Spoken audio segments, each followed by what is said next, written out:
Hello and welcome to the first semi-final of the JCL T20 2022. It's the first year of the competition. And in the umpire seat is myself, Alan Kerr, the head of cricket operations for the Japan Cricket Association. And I'm joined by guest commentator all the way from Australia. He only flew in yesterday, Todd Luckhurst. Thank you, Alan. Thanks for having me. Excited for this game between the Chiba Sharks and the Tokyo Falcons. Mate, I was born excited. I'm never not excited. Opening the batting, looks like we've got Ibrahim Takahashi stood ready to face first ball. At the non-striker's end, we have Tsuyoshi Takada. Manish Kapil has the new ball. And umpires are waving at the scorers, just checking that they're awake. Let's have a look here. We've got 11 fielders. Where are all the fielders, Todd? We're in a funny angle here. I can't actually see the far corner, so I'm going to assume that there's a third man and a fine leg. Can't see if there's a fine. There's a short fine leg. No, they've got certainly got a third man. They've got only one out. Someone running around the boundary edge. There's only one out. Interesting start.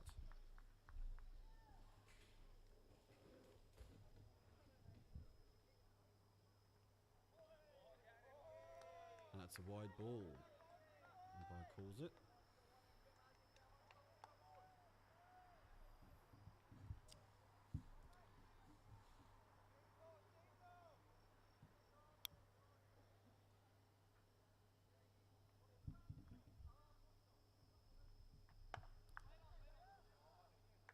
Played into the covers, no run there. That's a bit of an outswing there, coming through. Manish Kapil took the new ball in the semi-finals, went okay. Doesn't do a great deal. Accurate medium paces, very up and down. See if the batsman can line them up. Struggling to control the swing of the new ball at the moment. Bit of swing there. Another wide called.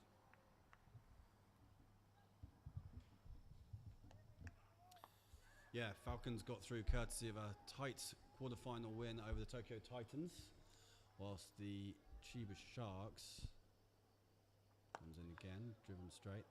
Who did the Chiba Sharks beat? I commentated on it. You'd think I'd remember. Who did they beat in the quarter-final? I think they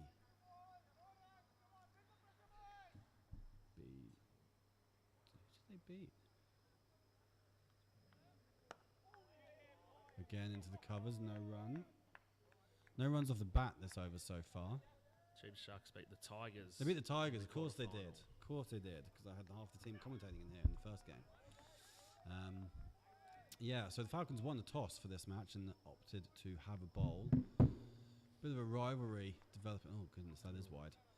Bit of a rivalry developing between these sides. The JCL 40 over competition grand final last year, the Chiba Sharks got home, defeating the Falcons pretty comprehensively to win their third JCL flag, while just a couple of weeks ago it was a very close match and the Falcons got their revenge, winning by a single wicket. Must have been a very exciting game, that one, Alan. It was on the live stream. The game is still there on the JCA YouTube channel, which you can go and check out anytime you like. I want to watch a replay of that. Some dramatic finishes that the Chiba Sharks have been involved in throughout this year. And they have been the team to watch, even though the results haven't often gone their way. And now, last ball to come. Still no runs off the bat. That was a better delivery, that one. Bit of shape, middle and off. Score is 3 for none at the end of the first over. All wides. So, Takahashi taking his time. Ibi Takahashi, of course, just named in the squad of 14 for the upcoming T20 World Cup qualifier for the East Asia region. He'll be representing Japan. That tournament starts on the 15th of October. Definitely one to get excited about. Now, Tsuyoshi Takada is not in that group. He's stepped away from the national squad this year, much to everyone's disappointment. Had to concentrate on being married, I think, which is something you'll be concentrating on soon, Todd. Congratulations on your recent engagement. Thank you, Alan. Yes, engaged last weekend. Jen's a lucky lady. I keep telling Jen how lucky she is. That's correct. Well, next time she's over here, mate, we'll be sure to tell her how lucky she is too. We will. That's good. Someone's just walking right in front of the sight screen. Intelligence. Good awareness. It's probably one of the Japan national squad members as well, judging by the t-shirt. So I reckon, it's going to be another wide. That might be 5 wides. I reckon that's probably Abby Talang bowling. Yes, Abby Talang's coming into bowl. He was the star of the quarterfinal victory over the Tokyo Titans, runs and wickets, but does have a tendency to bowl a bit loose. Fine leg is remaining up in the circle, and so if you stray, there's not a lot of margin for error down there.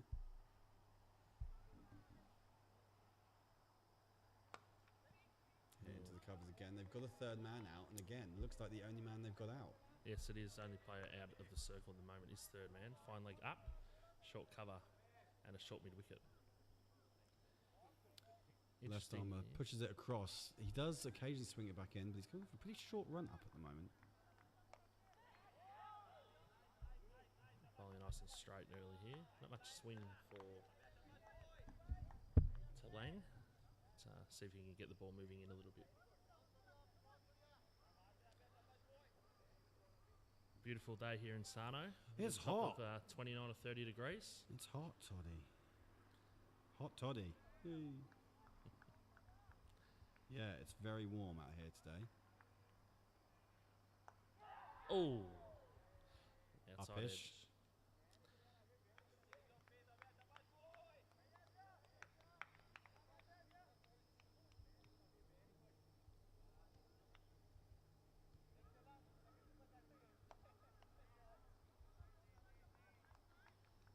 For none here at the SICG. This semi-final clash between the Chiba Sharks and the Tokyo Falcons.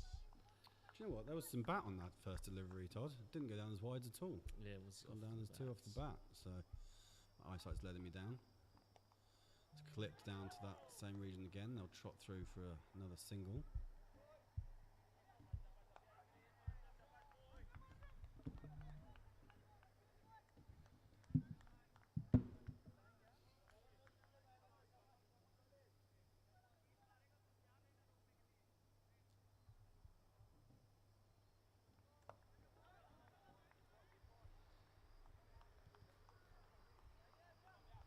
And that will be over. Score at 7 for 0. Nice tight bowling there. Chiba Sharks taking their time. They'll get going shortly, I'd say.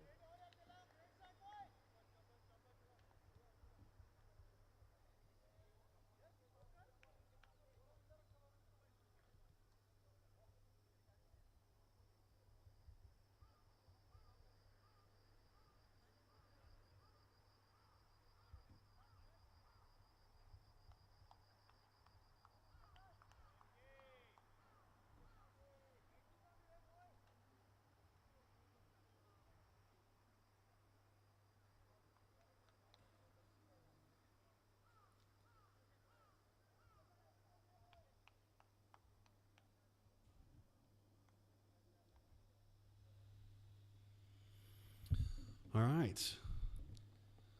Oh, bit of a half appeal there, but Manish Kapil continues from the far end. We never really named the far end, Todd. We need a name for that end, like the Nets end or the mountain end. Well, the Mount Kagasawa end. Be the mountain end. I'd this say is the school end, obviously. This is the school end. Or should it be the tea room end these days? It could be the tea room end. Oh, that's thrashed and just evades the fielder. Got a hand to that, I think.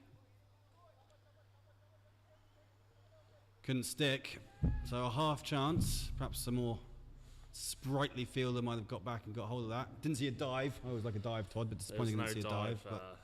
No dive at all there. He wasn't the quickest across the ground, but he almost got there. Takahashi with 1 off 8 going into that delivery, so they needed to do something. Bit of action required. Oh, good appeal here. Not out by the umpire. Nice and straight bowling there at the stumps. A little bit of movement away. Getting back to the opposite end of the ground there, Alan. Along a few years ago when I first started coming to Sano, we could have called it the jungle end. The jungle end, yes, it was. Jungle was massive back in the days. It was. Not so much anymore. No, now we've got this beautiful facility here at the SICG. Yeah, we've even got... Oh, it's really struggling to get the ball away. Yeah, that far end. I mean, there's a whole nother ground there now, Todd. Were you here the year that the netting behind the nets went full Godzilla? Yeah, yes, I think Well, that it was here. very, like the vines were all up it. It looked like it could tumble down at any moment. Yeah, the ground's looked taken on a few changes over the years. The cricket taking a few changes as well, generally improving in standards, but these days are playing a little bit more cricket on the turf decks. Anyone who's tuned in more regularly would have seen most of Japan cricket gets played on the synthetic, which is a little easier to bat on. It's the first time this particular strip has ever been used, so the batter's taking a bit of time to get used to it, it seems. Last ball of the third over, no boundaries yet. Takahashi goes after that, and there we go. Beautiful shot there. Just as I said it. Takahashi Slapped through extra cover. Yeah, it's a nice shot there. He gave him a bit of width and he just punished the ball through extra cover for 4. So at the end of the third over, the score is 13-0. Takahashi on 7 and Takada on 3 off I think we 5 can call him deliveries. Takadi. We can call him Takadi. We can be colloquial, can't we? We've known him long enough. Yeah.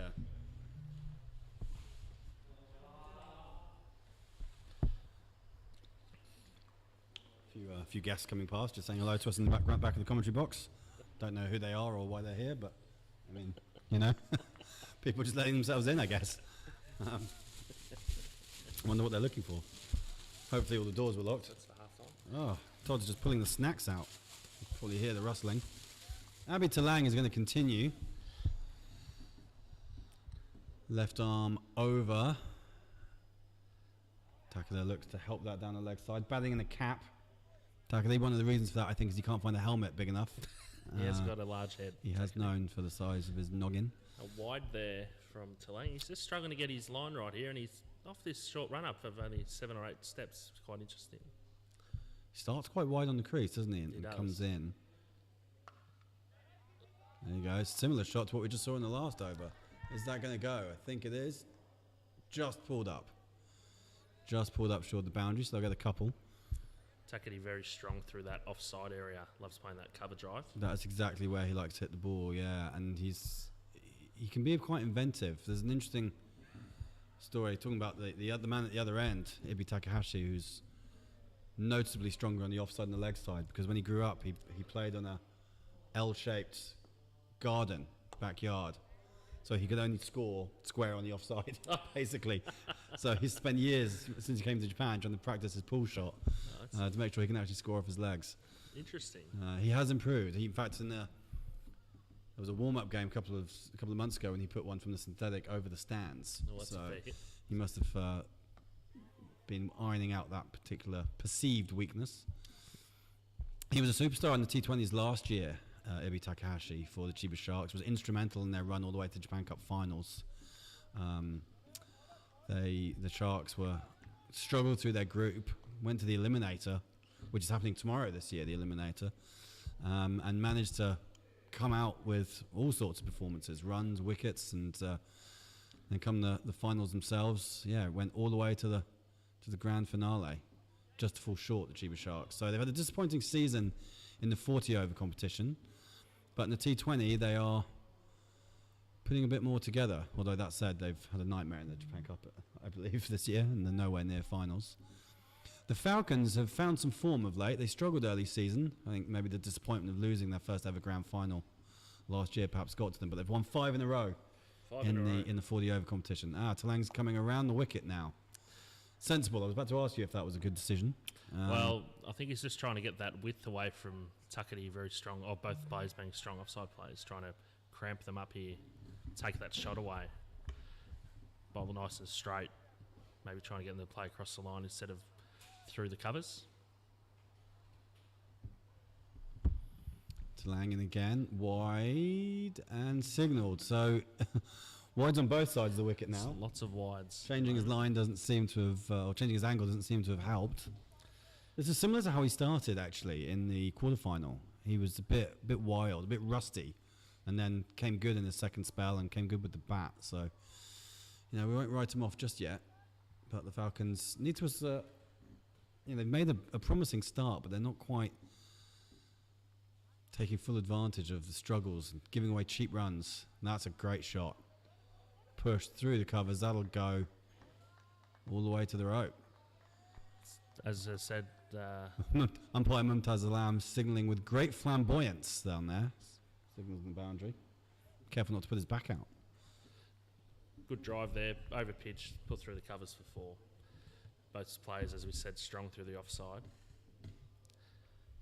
The score after 4 overs is 23 for none. We have Takari on 10 off 10 deliveries and Takahashi on 8 off 14 deliveries.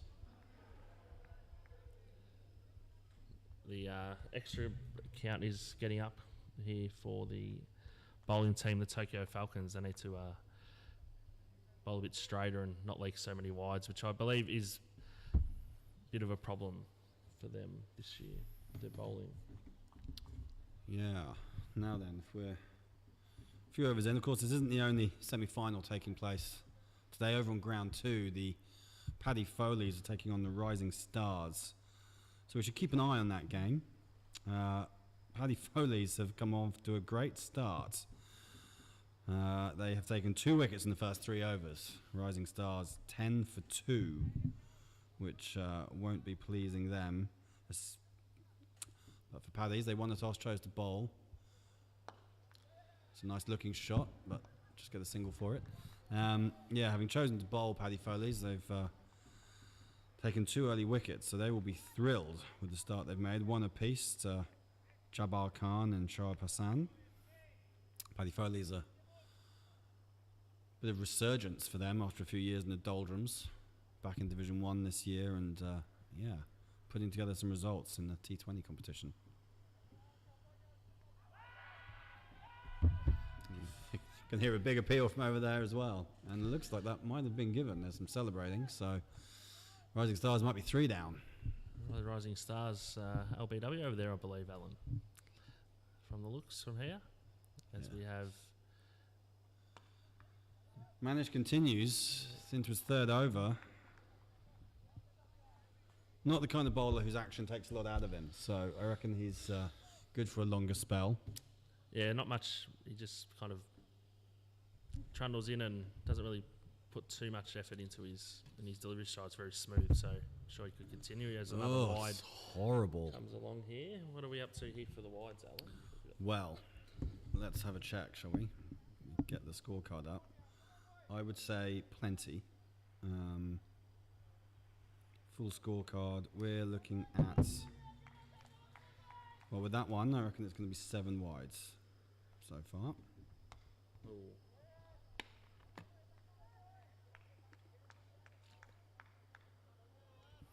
Yeah, adding up, that's a whole over already that they've bowled in wides.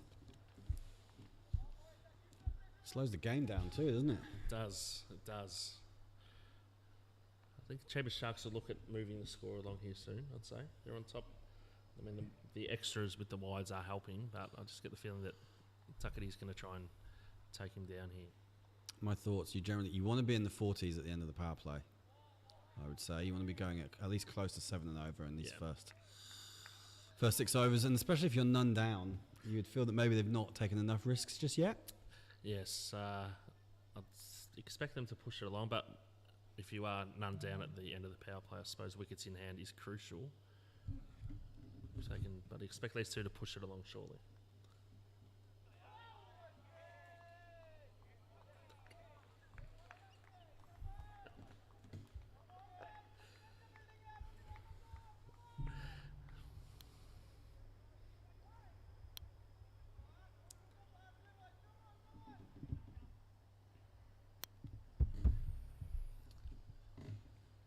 The camera pans out. I think you might nick that. So, end of the 5th over. And that is, so again, just 2 from it, only 1 off the bat. So, managed to bowl pretty well. He's bowled his 3 overs for 11. But those wides have hurt him a little bit, but not giving away a lot when he has bowled it within the hitting zone, if you like. Yeah, he's bowled quite straight. Talang looks like he's staying on here for another over, Alan. Interesting. And bowl out the whole power play with just 2 bowlers. Interesting. I mean, the Falcons are a team of workman-like players who can do a bit of everything. We haven't seen any changes in the field, have we? It's just been 3rd man back and that's it. But they haven't needed to protect anyway, have they? I mean, they might have considered putting a sweeper out, I suppose. They've leaked a couple of boundaries through that offside, but then they do have 5 guys in the circle on the offside. Yeah, it's an So you're doing interesting pretty well field. to hit the gap. You are. Interesting field on the offside. I thought they might have one out, but they've gone more attacking with the short cover and the extra cover on the circle.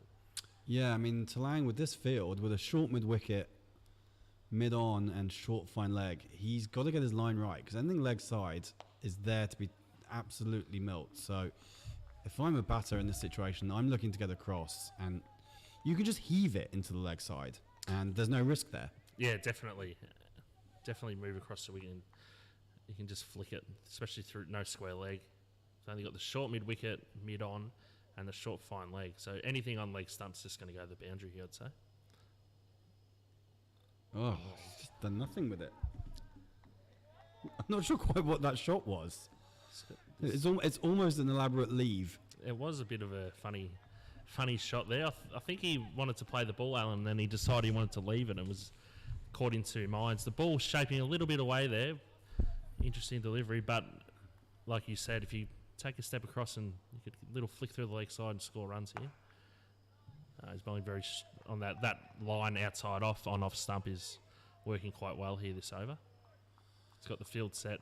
Tell you what, Todd, I don't know if they can pick it up on the cameras.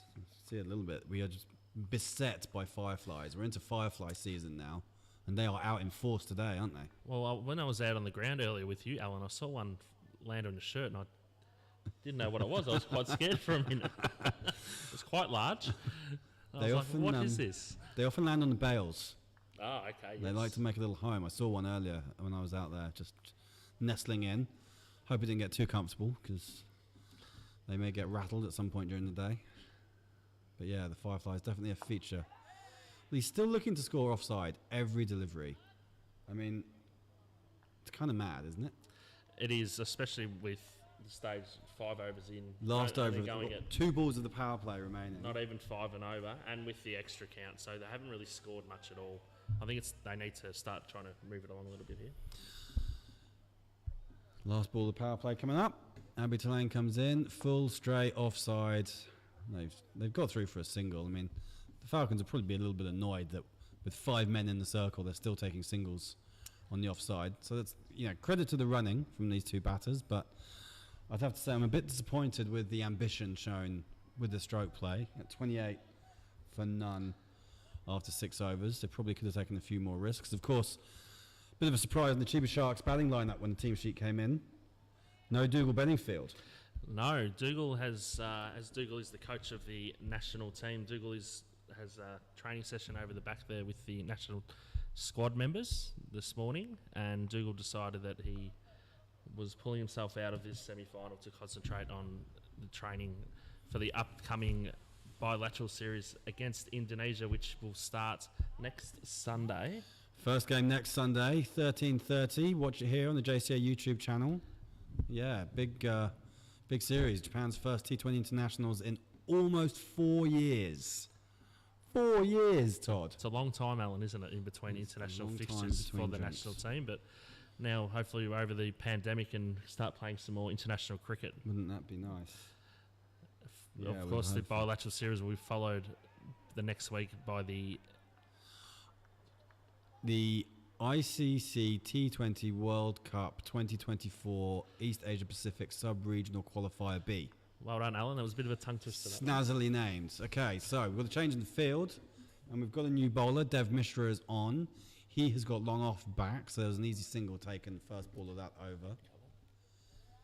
Looks like they've got deep cover as well, or deep extra cover, I guess. Anyone out on the leg side, Todd, that you can see? No, not from my position here. And third man. Oh, there we go. Fine legs running in. So he's obviously down there. We're a bit obscured down here. We're on the second floor of the school building. The sight screen makes life a bit difficult. And the tea room is just obscuring the far left corner as we look. For us here, we're right behind the bowlers, well, right behind the wicketkeeper at the moment. And this pitch that we're using is the furthest left on the square, so not used to commentating on this particular strip. And Dev Mishra catching the issues of his teammates and straying down leg side for another wide. Run rate still not quite at 5 and over.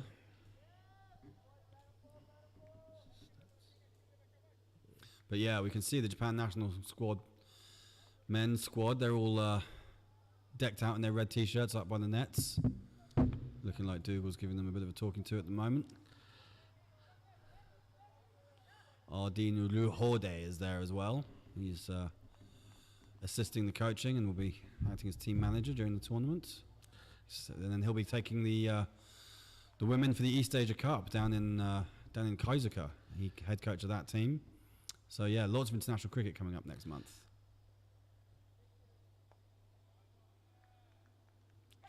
Oh, he's nicked it. So the change of bowling's done it. Batter's walking off. Takahashi, there was a thick edge, and 12 off 23 that will be in the end by the time he trudges home.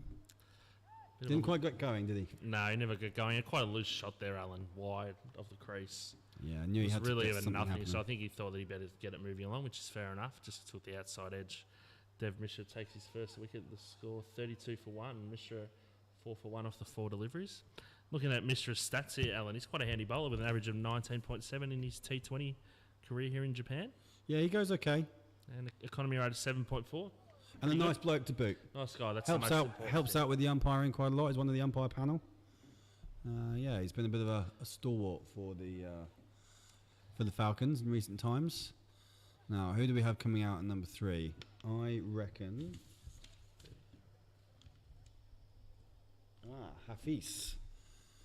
Hafiz Mohammed. I have to confess to not knowing a lot about this chap. So let's have a look at him. Let's see how he goes. Not sure he played the the quarterfinal. Correct myself. Tell you what, I should take this opportunity to welcome our fans in India. A few people watching on the Fan Code app. Say hello to all of you guys out there. Welcome. Hope you're enjoying. Hope you've backed the right horses when you're in your gaming. How many of you have got a wicket with Dev Mishra in your team? It's okay. Fantasy gaming. It's a big thing.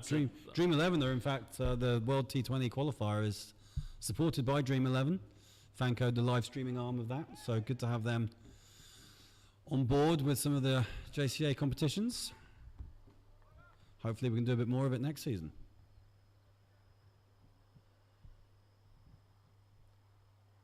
So Hafiz facing his first ball and elaborate leave. Seen more leaves in this game of T20 than I would have expected so far. There's almost more leaves on the field as there are in the trees. Alan's here for his comedy too. Yes. Bowling nice and straight here, Mishra. He's pretty bit hard to get away here. Giving them something to think about, isn't he? He is. Last ball of the over. Tidy one, which has yielded a wicket so far. It's bouncing. Just played out. Now, Todd, got to ask you something. Yes. A pet hate of mine is teammates calling runs from the boundary. So we've just seen him play that ball out into the offside, and all I can hear is his teammates yelling 2-2-2-2-2. Yeah, I'm not a fan of it myself either, Alan. I think it's quite... Does it begin with Vil and end in edge? Yes, I didn't want to say it, but that's what I thought. There's that, but it doesn't help the batsman. It doesn't help the batsman. If anything, it distracts them and annoys the batsman. I want to hear my partner. I want to hear my batting partner calling whether we're going for 1 or 2. Yeah. Not the guys on the boundary. I understand it at the end of a tight game where everyone's just excited and on edge, where they just are cheering every ball and every run. But last ball of the 7th over in the first innings? But in the first innings, the 40-second delivery of the game, I think it's unwarranted. Yes. Looks like we might have another new bowler. Who do we have here, Todd? Your eyesight's better than mine. We have Sanket Pandari. Sanket. Now, Sanket often takes a new ball. So, coming on second change. Handy all-round cricketer. Did okay. He's been doing okay in the JCL. He had a glorious game a few weeks back when he took 5 for and scored an unbeaten 50 to win the game. So wow. He had a day out that day. I forget who it was against, but it was one of the games that really helped spark the Falcons' season back into life. And he'll be handy. He'll bowl wicket to wicket, much like what we've seen so far. Ooh. And there we go. Asking questions straight away. Not a lot of spin in the Falcons I lineup. was just about to ask you, Alan. I've noticed they're all pace bowlers so far. Do we So have any spin bowlers? I would expect Kuldeep Bish to turn his arm over. I think he gives it a tweak, and Kartik Velingiri will bowl his flighted offies, I suspect. Now Kartik again, he's an interesting cat to talk about. Kartik played for the Chiba Sharks last year. Didn't really make it into the team. Struggled for game time. And that off the back of a season at the Alpha Quashers where he was opening the batting and took the Quashers all the way to the grand final. Had a great season, moved to the Sharks, really struggled for game time and then moved on. Interesting. Moving to the Sharks and not getting much game time. Yeah, so he decided to move to... He moved on after just one season. Then last weekend against the Sharks, he took a hatful of wickets and scored 50 not out, batting at number 9 to lead into a 1-wicket win. Might have been a bit of revenge there, Alan. Bit of motivation. Revenge is a dish best served cold, Todd. And I think Kartik got it straight out of the freezer. That's Sanket Pandari here. He's starting much as we expected, wicket to wicket. They've taken a couple of singles. Bowling very straight here, and the field hasn't really changed in the last couple overs, but I mean, it hasn't really needed to. Nice the ball there, a bit of swing down the leg side, hitting on the pad, going well down the leg side as umpire Mumtaz waves his legs. Very extravagant leg by call there. He's Japan's Billy Bowden, isn't he? He's a fantastic man, Mumtaz. Haven't seen him for 4 years. No. Yeah, within 2019, I guess. 2018, my last trip here it was. Were you not here for the World Cup the under-19s qualifier? Oh, was that 2019? That was 2019. Of course, 2019. I get mixed up with COVID because COVID was at the end of 2019, Alan. I always think it was at the start. Yes, 2019. What a fantastic tournament that was for Japan, qualifying for the first time for the Under-19 World Cup here at the SICG. A couple of players playing today who are in that tournament. A couple of Thurgate brothers. We do. We have Ashley Thurgate and Marcus Thurgate. Both represented Japan in that tournament and both went on to represent Japan in the Under-19 World Cup in South Africa.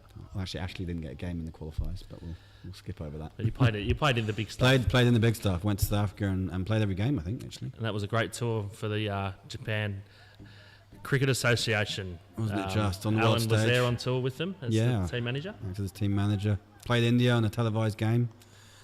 Wasn't televised for long, but, you know. I did watch that game in Melbourne. Oh, nice delivery there, nice and straight, taken down for one by Tuckety to third man. Yes, that game, I did watch that game. I watched all the games that were televised for Japan, and India were just a powerhouse of the competition. They didn't win the final, though, beaten by Bangladesh. Fell over against Bangladesh. Yeah, the Indian team were, I don't know if you saw the other day, I've forgotten this guy's first name now, but Jaiswal was their opening batter. Strong player, had an IPL contract. A couple of days ago, he got ordered off the field by his team captain for chirping the batsman. Really? In a first-class game. In a first-class game? Yeah. Wow. Ajinkya Rahane was the captain on the side. Great player. And he walked over, he told him to get off the pitch. Wow. So, yeah, maybe some of our against the followers in India can tell us what exactly was going on there, because I haven't seen much else about it. If you're not watching on the YouTube channel, or you're not a subscriber, you can only comment on the YouTube channel if you are a subscriber. So hit the subscribe button, and it takes about a minute, and then you'll be able to comment. Or you can tweet us. I might get people tweeting us, Todd. Hashtag JCL T20. Feel free to send in a tweet or two, and we will read them out. Yes, if they're sensible. Please send your tweets in. You can also tweet myself at Todd Luckhurst if you'd like me to read something out. If you have a question about Japan cricket or about this game, or you can comment about anything to do with cricket in India, or about the send-off last week, that would be fantastic. Oh, another we're dot not going to here. talk about the England-India women's game. That is not going to get a discussion. No, that's we don't really want to dive into that, Alan, I believe, today. We don't. So, 40 for 1 after 8.1, 8.2 now with that last delivery. What do you think, Todd? Who's the happier team? I'd say the Falcons would be quite happy here. They've bowled really straight. I mean, apart from their wides early, which has come under control in the last 3 or 4 overs, I think they've bowled quite well and set the fields where they want to set them and bowl into their plans. I think the Sharks would really want to get moving here. The wicket's playing pretty well. It hasn't been slow. I think it's playing quite well. So it's been bouncing well. They've just bowled tight, the Falcons, and the Sharks really haven't been able to get them away. So in the quarterfinal, the Sharks against the Tigers. Again, Tsuyoshi Takada batted for most of that innings, and he only made like a runnable 40 in the end, but he held things together for them, and it was enough to just strangle the life out of the Tigers. That was on the turf as well, and Tigers didn't bat very well in that second innings, and the bowling of the Sharks was enough. So hard to know what a good score is, particularly playing on a pitch that's never been used before. And my early thoughts here was that anything around 120, 130 might actually be enough. I was thinking around the 130 mark, 140 would be a really good score.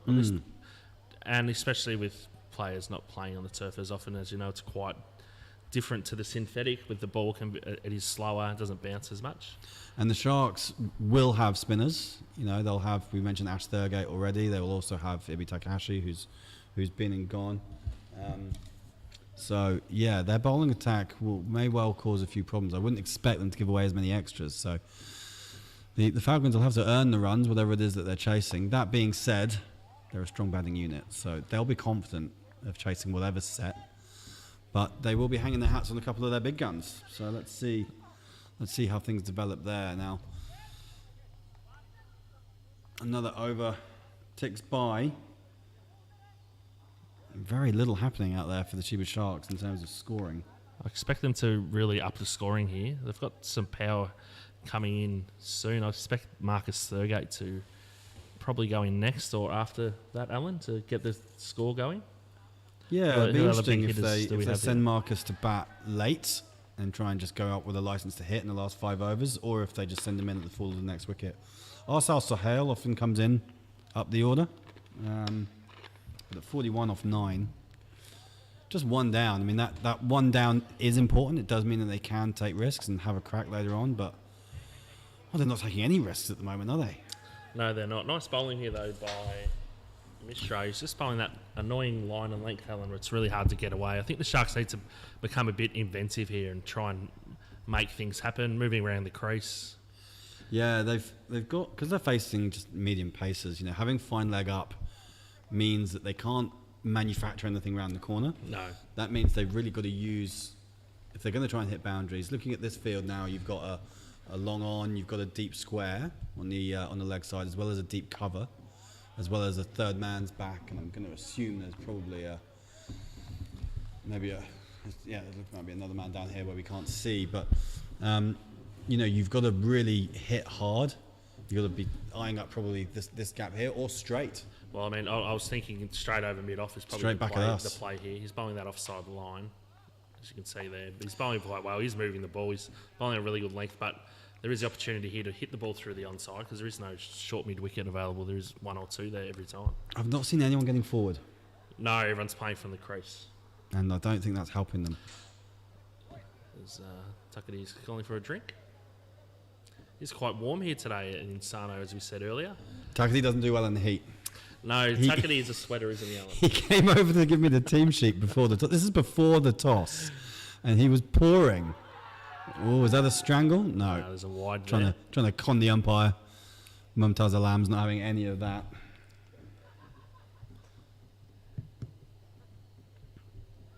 Yes, we have had a couple warm. I mean, I've been here for 2 days, but yesterday I did arrive early in the morning, about 1:30 in the morning to Sano, but it was quite warm here yesterday, Alan, coming from Melbourne where it's quite cool, 17, 18 degrees, 16 degrees in Melbourne at the moment. Hasn't really warmed up yet, and I got here and I was... Still nudging 30. Quite moist.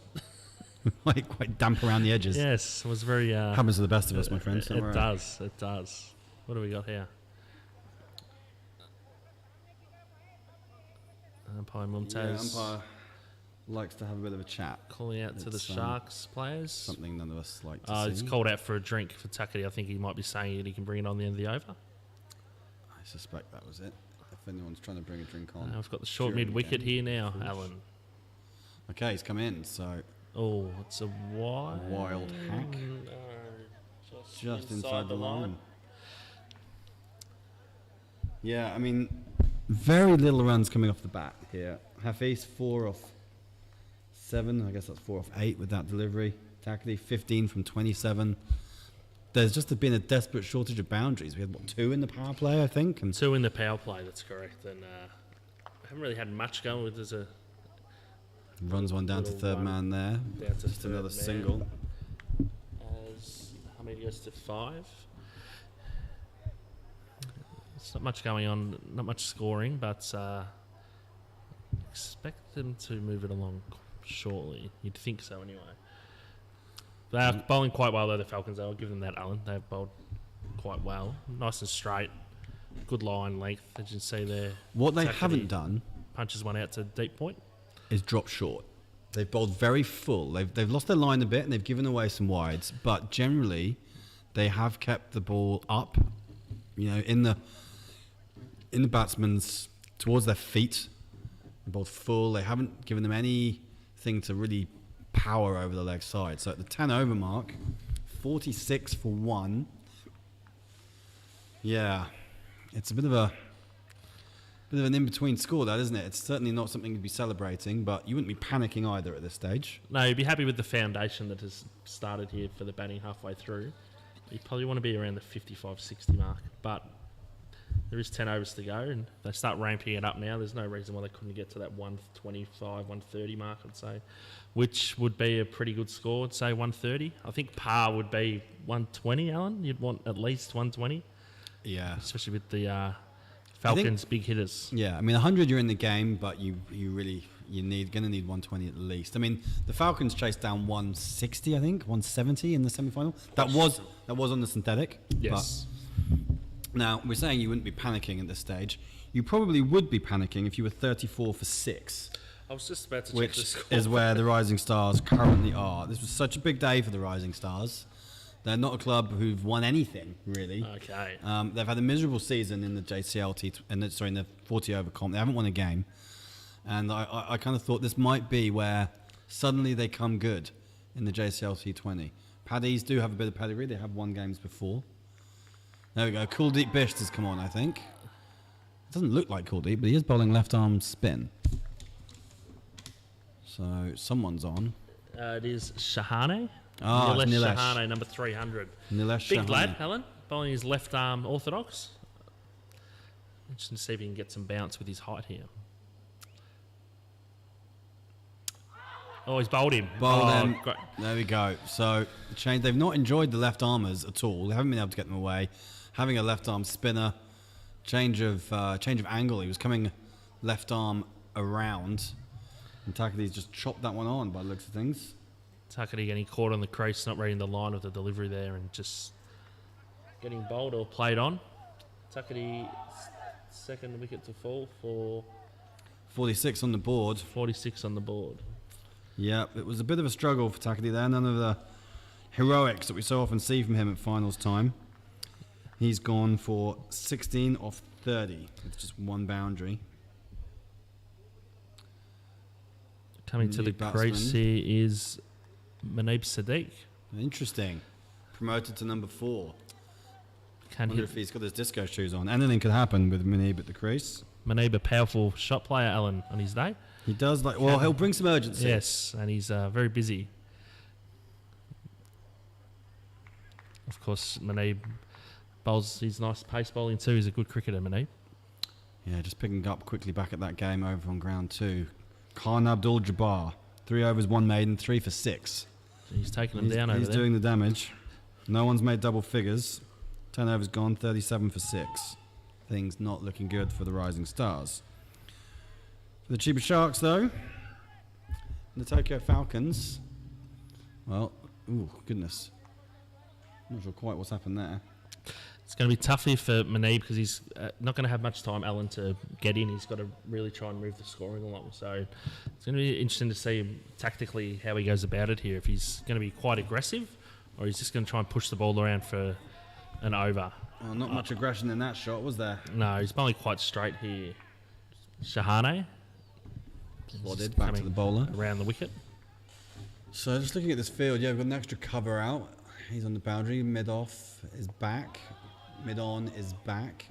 It's a deep mid-wicket. So can't see anyone else. So it looks like just 4 out. Low. Yeah, 5 inside the circle. So left arm spinner. Well, there we go. Hold it. He did show some aggression. Down on one knee, trying to heave it into the leg side, and missed it. So Nilesh Shahane getting the wickets that the seamers couldn't. We asked about spin. We said we thought it might be a powerful option. So it's proving. Well bowled there by Shahane. He's a little bit adrift in there. I think that's what got Manib. He got caught in the crease again. Another one falls. Marcus Thurgate has not wasted any time getting out into the middle. He's rushed out there. Clearly wants to have a crack at this. And Marcus will bring some urgency, I'm sure. Marcus, a powerful shot player for the Chiba Sharks. Captaining the Japan Under-19 World Cup team to the World Cup in South Africa. He was had a good lead-up tournament to that tournament. Yeah, and the qualified finished with the MVP award, scored 3 half centuries in 4 matches, I believe. Yeah, it went really well, Marcus. He batted where he is now, actually. He was batting at 5 throughout that tournament. He's batted all over the order, really, up and down. He's opened a lot in T20 cricket, but down number 5 today. Opens in the 40-over stuff. Wide delivery. Well, it is happening in this over. We've had a lot of overs without a lot going on. We've seen 2 wickets, 2 wides. Nothing off the bat in this over. But all action stuff happening. And Marcus Thurgate just pushes that down to long on, trots through for a single, and that'll be the over. So 3 from it and 2 wickets. 49 for 3 after 11. And the Sharks, well, there'll be some interesting conversations out in the middle. I mean, Hafiz Mohammed's, he's only faced 9 balls, but it feels like he's been there a long time, doesn't it? Yeah, he wasn't getting much of the strike. Takani was taking a bit of strike when he was monopolising. I expect Marcus to get it going here, or at least his intent will be to score quickly. He's a good shot maker. Well, at this point in the game, smart cricketer. If someone can come out and just whack 13 off 15, 30 off 15, suddenly that score rockets up. The run rate's still just going at 4.5 at the moment, so they're tracking for 90. You need someone to do something to get them to that 120. Someone's going to have to stand up. Bowling change here, I believe. Looks like another bowling change. I reckon that is Velingiri. Kartik Velingiri. So, spin from both ends now. I think the Falcons have... I mean, they're doing really well, so I can't be too critical of them, but I think they've waited too long to bring the spinners on. Easy to say that when the spinners just come on and taken 2 wickets in his first over, but we did say it earlier on.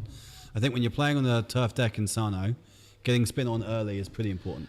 Especially, I suppose, a lot of these players wouldn't know the history of the turf wickets here, but we do, and it always does turn. Yeah. Always turns. Always so turns. It's always an advantage, even to get your spinners on. It's not even a disadvantage to open the bowling with a spin here in Sano, is it? Because it does turn, and it can be a bit slow at times, but it definitely does turn, and it can be hard to face. So I thought they would have brought it on a bit earlier, but I mean, the last over it did work. So let's look at this field. So there's a deep cover out. There's a sort of wide long on and a deep square. Oh. No fine leg or third man. So have they only got 3 out?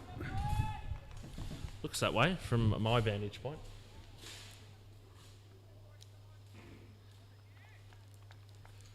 There's a man down here. I've got a man at long off, I believe. Yeah. A wide long off. Sorry, I had to go and stick my head out the window. Proper old school commentary, this. Well, that was wide, but Marcus going up in the air, that'll be taken. Good catch in the end, falling backwards there. Caught by... He made hard work of it. Ankit Chawla. Ankit Chawla, the catcher. Marcus... Well, that was brief. Hamid out. Oh, it was Hamid, was it? Chawla bowled Velingiri for 5 off 10 deliveries, and the Chiba Sharks at 50 for 4. He just tried to get it moving there. Probably the delivery was wide. He just really didn't get through the line of the ball and went straight up in the air. So now we have coming in here think this is Atik Ahmed coming into bat. What do we know about Atik Ahmed, Alan? New to the Sharks this year. I believe he came from Paddy Foley's. I could be wrong with that. But yeah, controversial character. Managed to get himself suspended for the JPL last year. Wasn't able to take part in that tournament, but the Falcons snapped him up when he was no longer part of his previous club, and I think he played for the Sultans of Japan as well. Oh, okay. Under the great Hanif Khan. Great, good man, Hanif. Yeah, he's a good man. He's been a stalwart of Japan cricket for a long time now, He hasn't he? certainly has. Started his own club. Although that said, his JCL team, Max, are having a horrible season. Yeah, so I've been keeping up with the JCL, and Max have been a powerhouse ever since I've been I can't think of them involved in ever Japan missing. cricket. Can't think of them ever missing finals. Always been a really strong club. Sitting But down this in year ninth. they're still available. Can they still make the finals, Alan? Oh, no, Thurgate's they're gone. It's going to land He's short. going to be safe there, but there's intent at least from Thurgate. We thought it might go this way. This is the danger, right? You lead this platform, then the guys who spend the time laying the foundations get out, and then everyone else has to go big from ball one, and you end up collapsing to 60 all out. That's where it gets hard because it's hard to get in, isn't it? Get in and start again. The guys who got in at the top three, one of them needed to go on, and that didn't happen. But yeah, so Max are out. I mean, the big change for them, of course, Tanyama left, joined Sano Cricket Club. Miga Kawayashi's hardly been out in the field. Vinay Iyer and Super Navaratna and Hanif, we were just talking about, probably haven't fired to the extent that they might have expected or hoped. They can still win games on their own, all of those guys, but the bowling's just not there for Max, really. When they do have a good day, with the bat, they still don't have the bowling to back it up. That's wide from Kartik.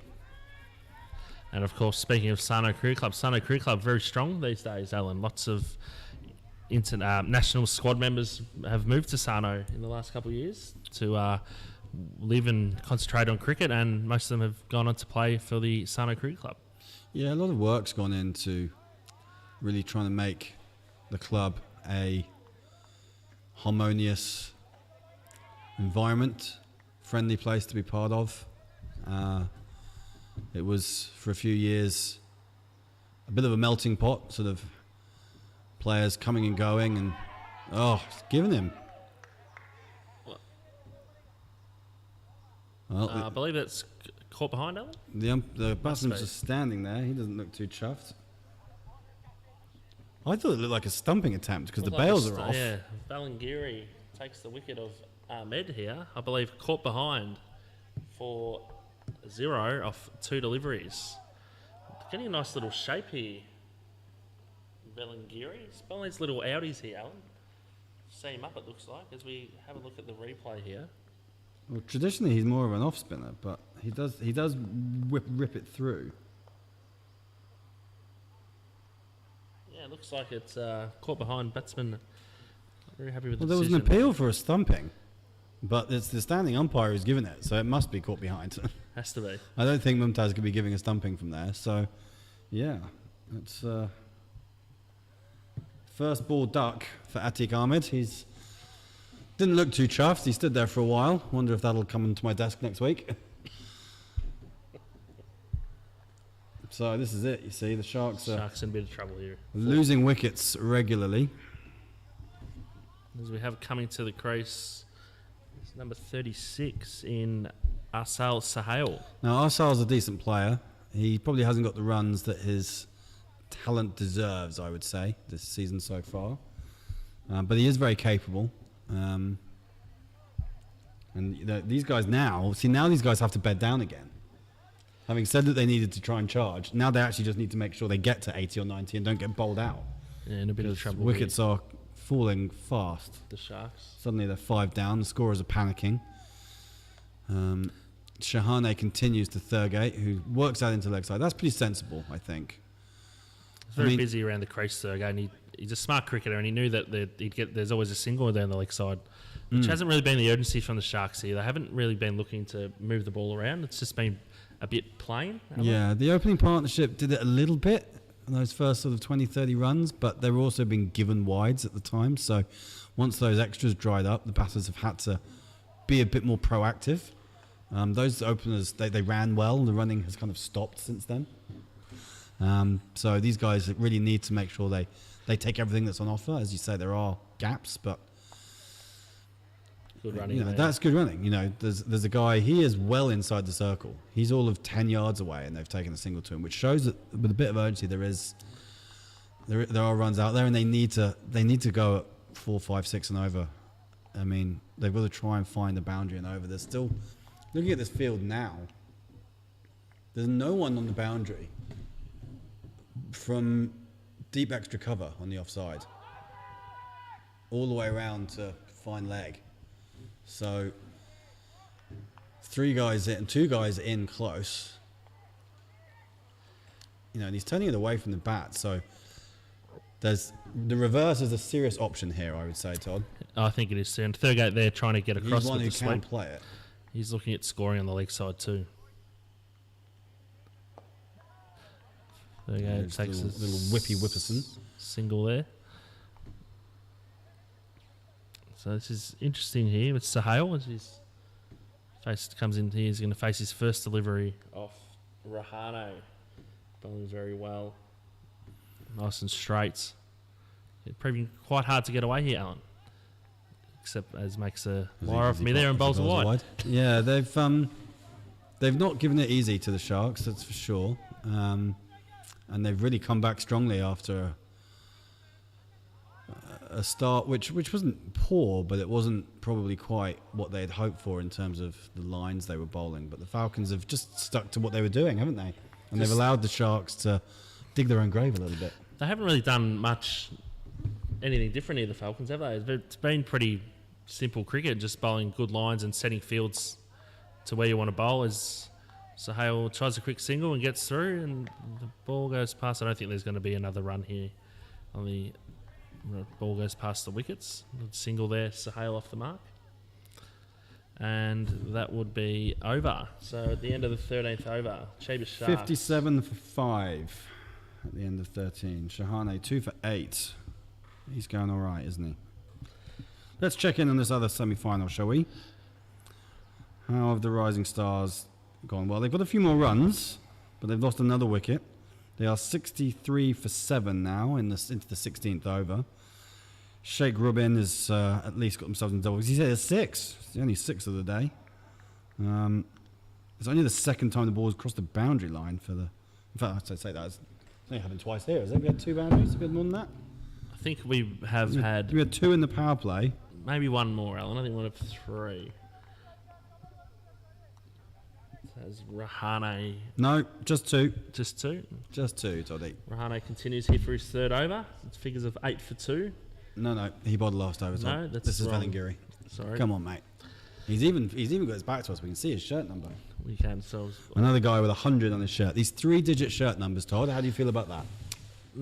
It's a no from me. I don't understand it, Alan, but what's your stance? It would be a no from me too. You've got to have a lot of players in your club to be going. As we know, these figures. clubs don't have probably a maximum of 3 sides each. So yes. There's no need to have 100. Oh, well, we have some interesting numbers here. Oh, there we go. Finally, someone's gone straight. Nice shot. First time we've seen that. That's a proper cricket shot. Dead eye straight. Back over the bowler's head. 4 runs. Yeah, nice shot there. Got his foot to the pitch of the ball and hit through the line. That was Arsal Sahale, who's showing intent straight away. Yeah, I actually asked the Falcons captain about it when he brought the team sheet over because I think Nilesh is wearing 300. And I said, what is with 300 on his shirt? And his answer was, well, you remember the film, The 300? I think he likes that. Well, I'm like, well, he's not built like, what's his name in that film? Gerard Butler? He spends his time in the gym, Nilesh, I'm sure, but I reckon he's got a way to go before he's matching Gerard to be wearing number 300. But, hey, I applaud the ambition. These are some very high numbers. We have 100, 107, 113, 190 and 300. So it's interesting. I'm not sure I'd allow that, but that's what happens at the Falcons. As Thurgate swings through the line. He's going to get safe, land in the offside. Takes 2 down to deep cover. Sensible batting from Sahel, though. He struck that boundary, then a single, and Thurgate's got 2 there. So, I mean, I like that these guys are going after it a little bit. If they're targeting Kartik as a bowler, of course they would have spent, Marcus at least would have spent a year facing him in practice, perhaps. But if they've decided he's the bowler they're going to go after, then that's there's the invention. Well, we talked about that in the last over, that he's someone who can be a bit more inventive. Very busy at the crease. Hasn't quite found the boundary, but there's plenty of space out there on the offside. So, I'm sorry, on the leg side. Getting creative and working some angles brings him 2 runs. So all of a sudden, we've taken 9 from this over, which is by far and away the most expensive over, I think, of the innings. And still 2 balls to come. Just don't do anything silly. You've had a good over. Oh, Thurgate with the probably got inside edge there, got a bit lucky there. Down to fine leg. It'll be 2 off the bat. Take the score to 68 for 5. 1 delivery left in the over. Yeah, Marcus missed out on selection for the Japan squad. He's just aware that he hasn't scored enough runs this year. Last year got his first JCL 100. Thought he might kick on, but I think the combination of studies and part-time jobs that he does and playing cricket as well is just... Not sure what that was about. Perhaps got on top of him a little bit. And it's the strength of this Japanese national team squad this year is exceptional, Alan. Well, particularly in the wicket-keeping area, which is Marcus's place in the team. He's a wicket-keeper batter, but when you've got Alex Shulai, Patmore, Wataru Miyauchi, Super Navaratna, all as your competition, it's tough. Marcus and Suppan probably the most like for like, and Suppan named in the squad along with Alex. So those 2 have got it. Wataru Miyauchi is named as among the reserves, the emergency reserves. Of course, technically everyone's a reserve. If you get a bout of COVID, takes down half the squad, then Marcus may yet get the call, but we'll touch any wood that we can find on that front. Nilesh to continue, 68 for 5, 6 overs to go. So 110, 120 still in reach if these guys can stay together. Yeah, if they can stay together, I think they can get there. But they need one of these guys to bat to the end. I think 110's probably. Oh, bowled. Well, Bowled him. So much for these guys staying together. His left arm over the wicket has caused a lot of trouble for the Sharks. That's his. Really has. That's his third wicket, all bowled. As Sahale goes for 7 off 6 deliveries. Chiba Sharks 68 for 6.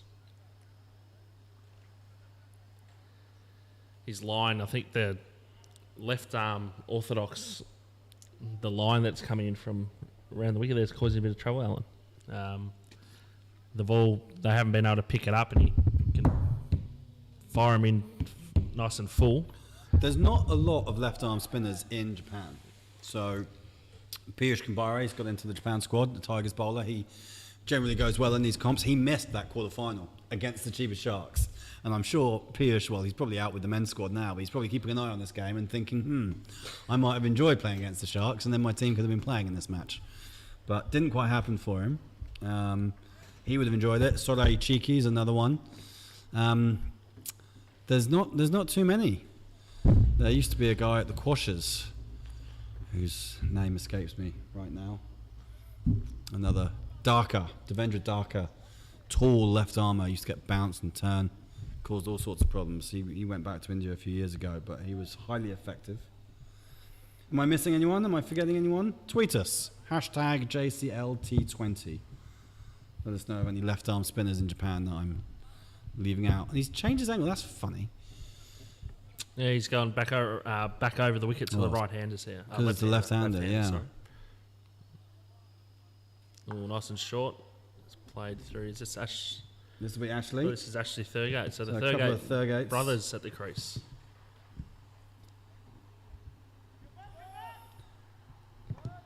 Well, Ashley hasn't gone badly with the bat this year. Since he's spent a bit of time in the gym, he's gives it a bit more of a whack these days. He's a big lad, Alan. Yeah. Haven't seen him for a few years, and He's changed shape dramatically. very strong. Yeah. Yeah, same personality, of course. Good old Ash. We love him. He's great. Great young chap. I definitely expect him to have a go. He'll swing hard. And look, if he comes off, again, he's someone who can whack a quick 20. Could make all the difference. Marcus seems to be playing within himself a little bit. I think he's trying to size up which ball to hit, which is sensible. Marcus's shot selection has perhaps let him down a bit in the past. But in the match against these guys in the JCL, he looked $1 million at the start of the innings, only to play the weirdest shot and get caught at third man. I don't even know how he did it. Ashley, I suspect, will just go hard. There's a gift there. Wide delivery. As we'll check in on the other game on the other ground, Alan. Yeah, just about to have a look. So,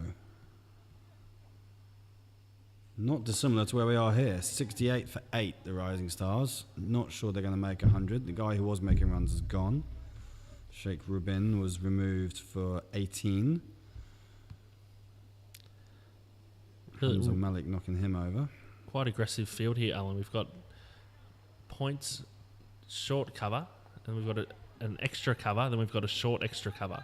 No sweeper on the leg side apart from we've got a long on. So if he wants to get across here and try and play one through the leg side, he could get rewarded here. The Falcons have looked to suffocate the Sharks with their fields, haven't they? Yes, they have. Which, credit to the skipper. They've come with a plan. And Kuldeep's been very on top of that and has looked to capitalise on any momentum they have. Marcus Thurgate's now 12 off 11, 72 for 6 with 5 overs to go in the innings. So, look, they should make 3 figures. 110 at a push, 115 is within reach. They need a big over. It's not really been coming. Shahane's still got 1 over to go. They found him very difficult to play against. Bellinghiri's got a couple of overs, so those 2 spinners taken 5 wickets between them for 26 off their 5 overs. So I suspect that they will bowl out. That'll be 3 of these last 5. It'll be interesting to see who they return to. Dev Mishra, I suspect, will get a bowl. Little full toss there, couldn't get it away. Bit of a gift out there on the leg side with all the offside field set. He's missed out. Needs to go after Hiriash. Well, he's looking leg side. Dropped it short and he whips it away through square leg for 4. So there we go. We were talking earlier about how little they've bowled short. And as soon as they do, batter cashes in. So that'll be a lesson. Hopefully the Sharks bowlers are actually having a look at this and making their own plans, because full straight, pace off looks to be the way forward in this on this deck. Pace off definitely is what you'd be planning for when you're bowling here. When the Sharks come on to bowl, I'd say. Bellinghiri, a couple of paces, rolls his fingers across it. That one's gone to that man at short mid wicket. Just a little bit straighter there for the bowler.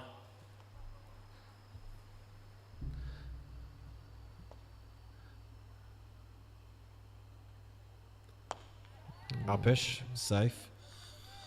The mid-off is sort of halfway back to the boundary. He's been in no man's land there, isn't he? He is, and interesting, there's no... I would have thought there would have been a deep point, but they've decided to keep point up for Ashley Thurgate, the left-hander.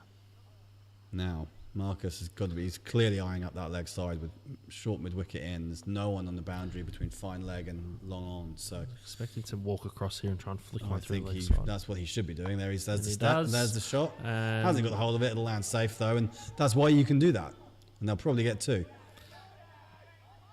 Ash Thurgate, good running there. Given the field placings, that it's a risk, but it's a low risk because you just need to get enough bat on it to clear the man at short mid wicket, and you're pretty safe. A top edge isn't going to go to mid or long off. No, that's correct. The only way you're going to get out is if you hit it directly to the man at long on, Allen. I suspect he's going to try that again. Yep, there's the step and there's the shot. Straight up in That's the straight air. up in the air. So. And Oh, goodness me. fell in between the two fielders there. Well, Dawa just couldn't get there. So we had Dawa and Samip's not really gone for it, has he? Dari. They just couldn't get there. It just fell in between them. So that's the end of the over. As the score moves to 78 for 79 for 6. 79. I reckon they'll tip it up to 80. 80 for 6. Score is just catching up. Hot day. The tablet's probably getting a bit warm down there, and much like you and I, Toddy. Bit of sweat. Sweat patches. Could do Nice with and warm here in the could do with a bit of AC in here, couldn't we? the high school here at Tanama. It's of course the SICG. We commentate from an old high school building at our facility. So 8 of that last over. Looks like we might have a change of bowling, which would be a bit of a surprise. Shahane has been so effective, but it looks like they're returning to the medium pace. I can't see who it is, but I'm going to call Dev Mishra. It is Dev Mishra, yes. Yeah. Has he got 2 left? Let's have a look at this. Keep myself up to speed. Dev has got 2 left, so I suspect he's going to bowl out. Maybe they'll move Nilesh down to the one. I mean, it'd be odd if he doesn't bowl his 4 overs, wouldn't it? Oh, I'd expect him to bowl his 4 short. Maybe he'll bowl the next over at this end, and they'll say thanks very much to Kartik, who has gone at 7 and over, which given the rest of the bowlers is quite expensive. Belangiri, taken his 2 wickets, but 3 overs for 22 is perhaps a bit on the expensive side. Well, Thurgate's looking to help that down to fine leg. No one down there, but wide called. Again, they do have a long on, and they have a deep mid-wicket and a regulation mid-wicket as well, almost. You've got slightly funny field placings on the leg side. Mid-off is back, and Oh, gee. what has happened there? It's pretty inventive there by Marcus. The bowler saw him coming and he thrown it out wide, and Marcus was still good enough to get the bat to it. Not a lot of bat on it, but Picks up 3. he managed to take 3. So the left-right hand combination will be irritating for the fielders as well. I always used to hate that. I hated it as a player, and even more I hated it as an umpire. I suppose in T20 cricket for fielders, it's okay. I played a lot of 2-day cricket in Australia, 80 overs, and at the end of it, if you're bowling all day and you've bowled all day and the left-right comes in, it is infuriating. Absolute worst. Aren't you a lefty? Yes. Yes, you're one of those guys. Yes, I am. Like to annoy everyone. There we That's go. good. That's what Ash likes it. Nice shot. You bowl short, you put it in a zone, and Ash Thurgate will whack it through mid-wicket just like that. 4 runs and a tiny, tiny little bit of a partnership starting to develop between the Thurgates. It's exactly what the Chiba Sharks needed. Ash moves into double figures. His partnership's up to 20. 20 runs from 12 balls, so bit of momentum coming at last for the Chiba Sharks, giving them some hope of posting a competitive score. Ashley Thurgate clubs one over, clears the first man, but just runs out mid-off, long-off, sorry, comes around to cut it off. Just muscled that one over the fielder there. He has. So back to the Thurgate Mishra head-to-head. Continues, but this time it's with an M Thurgate, the right-hander. So this time fine leg is up now. Marcus twice tried to play shots down there, so he may have to go more regulation this time. Tries to run it to third man, because that's the gap now. Just misses out that time. I've got an update on the other game. The Rising Stars have moved to 86 for 9 off. Okay. Well, that's a big improvement from 34 for 7 or whatever they were. Off their off 19 overs, which they'll do well to bat out the overs in the end, giving themselves a chance. at least they've got some kind of score on the board here. Their bowling attack isn't the worst. So the Paddy Foley's will have a couple of batters at the top. Rashid Rana will be playing for them. He'll be a key player. If they get him out early, then they're in with a shout in that game, I'd say.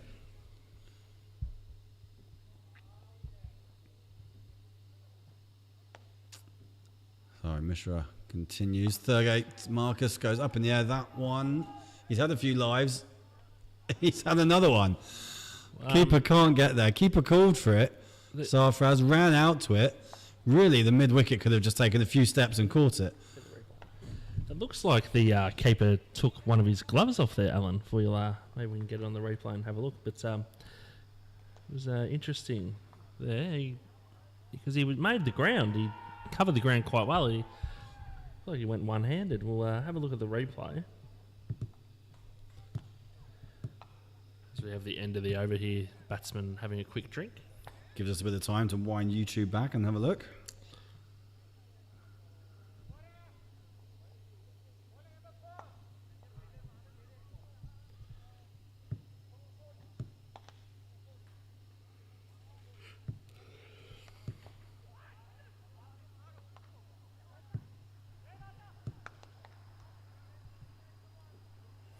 Waiting with bated breath, trying to see what actually happened on this delivery.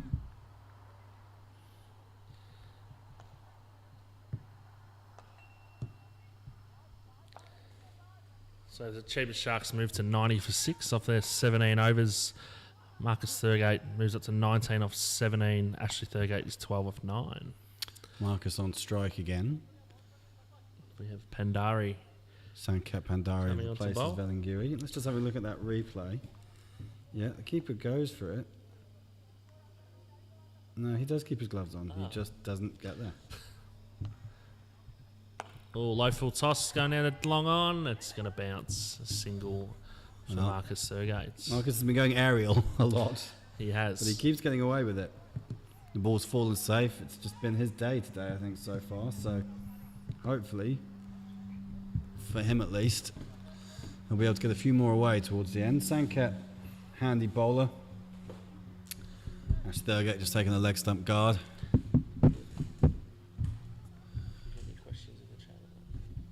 Not a lot of chat so far. Remember, you've got to be a subscriber on the JCL YouTube channel to be able to have a chat with us.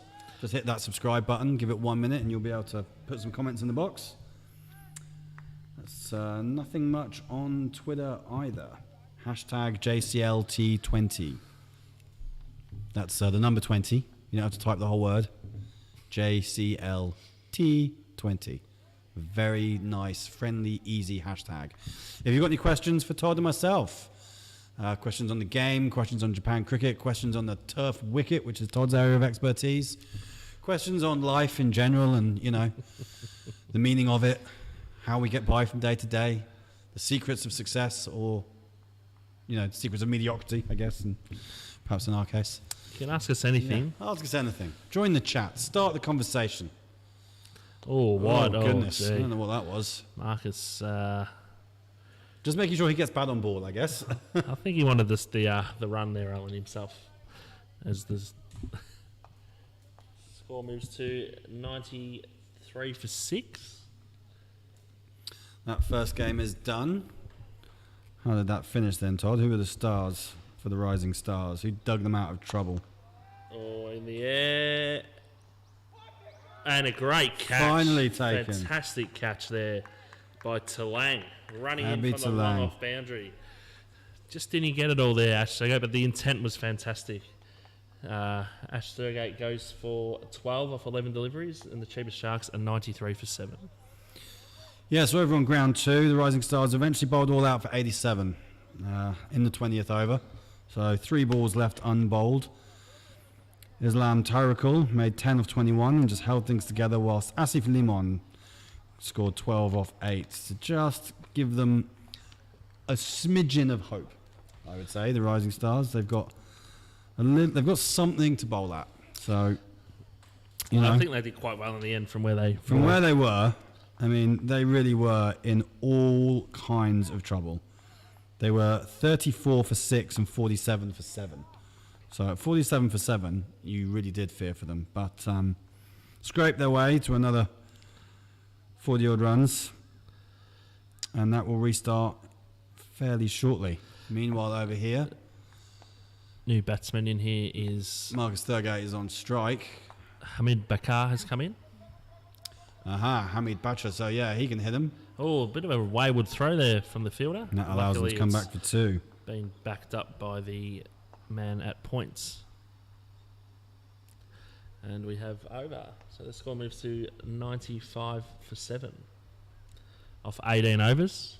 So 12 deliveries to go, I think. Anywhere between 110 and 120 here, Alan, would be... Well, that's what we've been saying all along, isn't it? The 120, I reckon, is a decent score. Well, 120 is kind of minimum that we were saying. To be hopeful.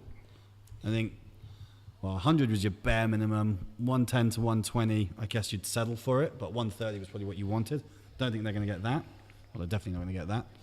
And they get themselves to 110, 115. Some hope. So, Sankat Pandari just completed that last over. Looks like Dev Mishra is going to continue and bowl out, as I suspected. Bachar just drops one for a single to give Marcus the strike. Marcus been going along nicely. He was 23 off 20. He's played the role well where, as we said, he had to stay in here, Alan. He couldn't lose his wicket at the time that he went in, so he's done well. He's played some inventive shots, I would say, to say the least. Yeah, it's a valuable 23 not out at the moment. Oh, bottom edge. He's ridden his luck. He has. I mean, he's due some, to be fair, given the season he's had. But it's not been the most fluent of innings from Marcus, I have to say. But it's been effective to a degree. Yeah, the Sharks will be thanking him, put it that way. Because without these 23 runs, 24 runs that he's contributed, this innings may well have been over by now. He runs well. He brings a cricketing intelligence, Marcus, even when he's not in great form. He knows the game. He can read the game pretty well. He might not necessarily make the greatest decisions when he's batting with his shot selection, but he knows what, when he's standing there looking around, I think he knows what he needs to do. He just doesn't necessarily do it all the time. Yeah, I agree 100%. He's a very intelligent cricketer. He does study the game, which I found. Even when he was younger, watching him grow up playing cricket, and when he bowling here, it's not out, LBW appeal. But watching him grow as a cricketer through the years when I've been here, he would say he's a student of the game. Like, he always knows what needs to be done, and he's very tactical, picking areas to bat and trying to invent shots. But sometimes his shot selection does let him down, but he always has the right intent.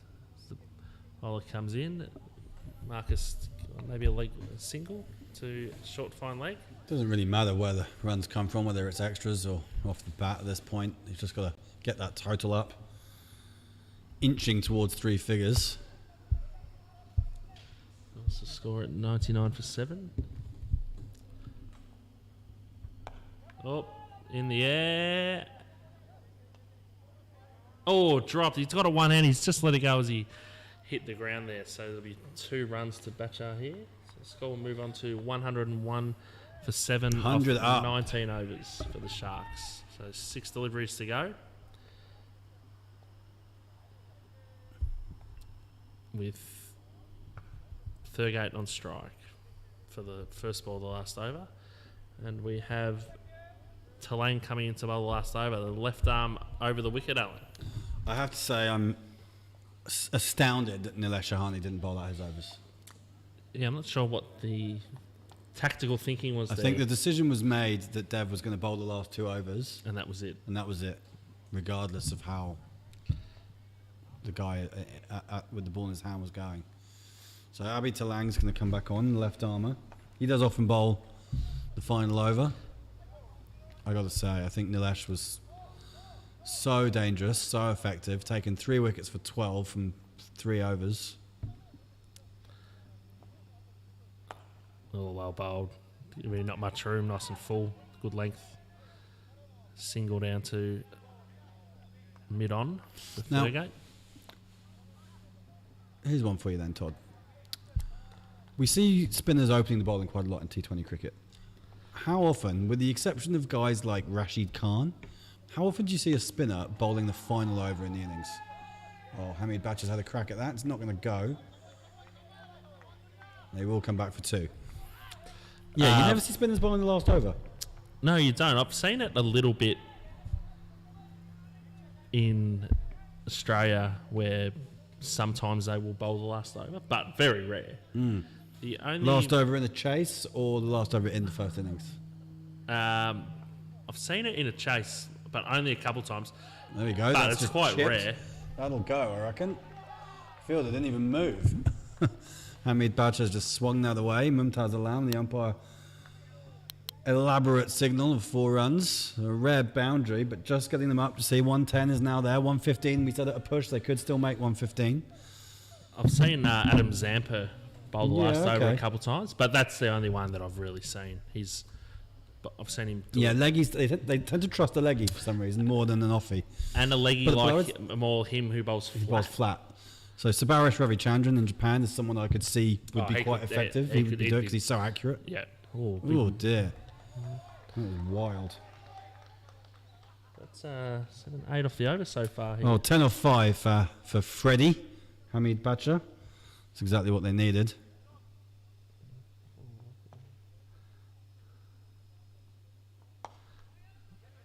Single to mid-wicket. Now Marcus Thurgate, well, he's basically got a free hit here. He's got 2 balls. He's been batting a little bit within himself, 26 off 24. He can finally have a crack here. Doesn't have to worry too much about the end result. Player's shot. Let's see what happens. 2 balls to go. Tulane comes in, wide again. So 3 runs, the 110's up. They could still get to 120 here, Todd. They could. This has been an expensive over here. They've held it together really well here, the Falcons, but the bowling is a bit 10 loose. from the over already. Which you did say at the start, Alan, that he And can. that's straight. Fielder's there.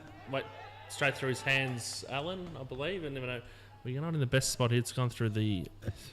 we're behind the side screen. We can't really that happened see. right as Mumtaz is waving his arms around frantically, so I'm going to say that was another boundary. So, 115 with 1 ball to go. Fielder's made a bit of a meal of that, I think. 14 off the over so far. Big over for the Sharks. Big final over. Last ball. Thurgate swings away into the leg side this time. They'll come back for 2. They'll get too easy here. Some morons down on the Chiba Sharks tent shouting 1 more, 1 more. No point to run yourself out unnecessarily, is there? So, the innings concludes. Marcus Thurgate really digging his team out of trouble, actually, I'd have to say there. 117 for 7 they finished. Thurgate 32 not out from 26. Next highest score was half that, 16 from Tsuyoshi Takada. Nilesh Shahane, 3 overs, 3 for 12. Absolute star with the ball. Abhi Talang bowled 4 overs for 33 in the end. I'm not sure giving him that final over was necessarily the right call. No, he bowled his first spell was, well, he's gone for... Was he giving away in that final over? 6, 7, 8, 9, 10, 16 off that final 16 over. off last over, which could prove costly, Alan. Sets up for a big Well, it second does. 20 overs coming up after the break. And it's momentum as well, isn't it? It gives the Sharks just that little bit of momentum come the end of it. All right, well, we'll be back in 10 minutes. Thanks for joining us. See you soon.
Welcome back to the second innings of the JCL T20 Semifinals. Chiba Sharks against the Tokyo Falcons. Chiba Sharks have batted first. They put 117 on the board. So something for the Falcons to chase. It could be tricky on the slow decks at the SICG. And I am delighted to say that we have got a question. A question on YouTube has come through from good old Manoj Bhardwaj of the Tigers, who was in the commentary box for the last game. And he asks a question for you, Todd. He asks, what is the reason for the low bounce on turf wickets in Japan? Which I know you're going to have an excellent answer for. It comes down to, with these wickets here, they haven't been really used, as you know, often. So they're not very seasoned. Especially this wicket here on this end has never been used. So it hasn't really had the rolling or the work put into it to get a stable profile, which is what you get your bounce from. And the other thing is, with rolling of turf wickets, you need to roll at certain times. So you want the soil to be damp, not wet, but just a little bit damp and a little bit soft. You give it a roll. So you've got to be watering at the right time. You're watering at the right time, rolling at the right times. Also, to get the moisture content in the soil, so the wicket will be harden up a little bit, and then the sun bakes the soil, which is how you get your hardness to the cricket wicket. Can you be... So, I mean, our roller here isn't obviously... It's not a roller designed for rolling turf wickets. It's a roller designed for rolling asphalt.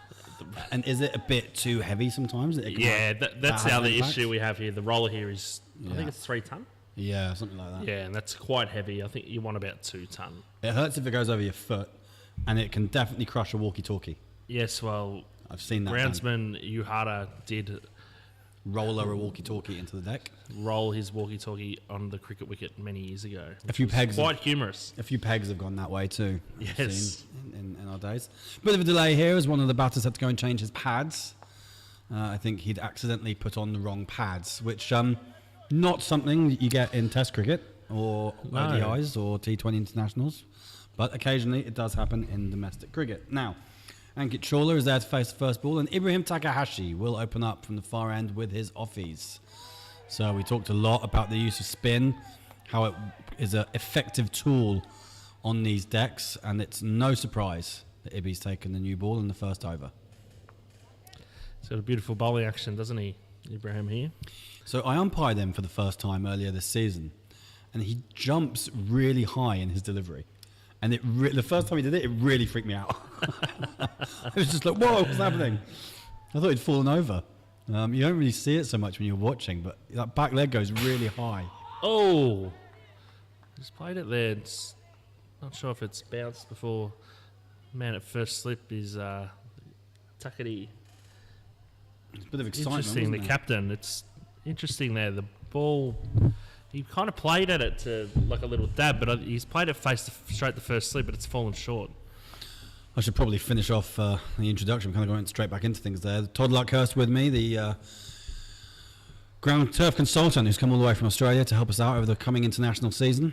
And myself, Alan Kerr, the head of operations at the Japan Cricket Association, on commentary today. Welcome to our fans in India on the Fan Code app, and everyone watching around Japan on the JCA YouTube channel. We reckon that 117 was about par. You know, they scored. What did they end up scoring, Todd? They ended up scoring 75 in the last 10 overs ish. They were what, 41, I think, 42 at 10 overs. 42 after the break. They went quite well. So they went okay second half of the innings. They just took a long time to get going. So the Falcons, as we know, bat deep, and this will take some work. They've got plenty of power in their order. Sarfaraz Petkar is the man everyone will be tuning in to watch, I'm sure. But Sarfaraz, when I've seen him, you probably won't like me saying this, I haven't seen him get a lot of runs on the turf. That's a big shout. Umpire's not interested. I haven't seen Sarfaraz go that well on turf. I think he likes a predictable bounce on the synthetic wickets, and when he gets going, he can absolutely destroy teams. But yeah, he'll want it all going his way if he's going to be effective today. And they've just got the field in tight and looking to put the squeeze on the Falcons. They got through that over pretty quickly, 2 from it. Now, as a semi-final, there is of course another semi-final taking place over on ground 2.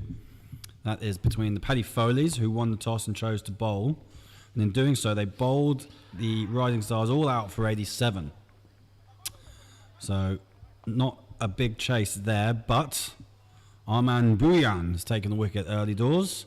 Paddy's at 8 for 1 into the 4th over. So, we'll see how things go there. The 2 batters in at the moment, both on 0. Faced 10 balls between them and haven't mustered a run. No extras yet, so Rising Stars are going to scrap for that one. A place in a first major final for them, it would be, if they got there. Our attention's here. Mian Munib Siddiq taking the new ball from the school end. Another one who narrowly missed out on the 14 for the ICC World Cup qualifier that's coming up later this month. Ryan Drake and Kohei Kubota getting the fast bowling berths. Kento Otodobel as well in the squad. Declan Suzuki, another one who will probably bowl a few overs. Munib just not quite at his best this season, but here's an opportunity for him to show what he can do. Well, just pushing it down leg side there for his first delivery. I want to straighten that radar up a little.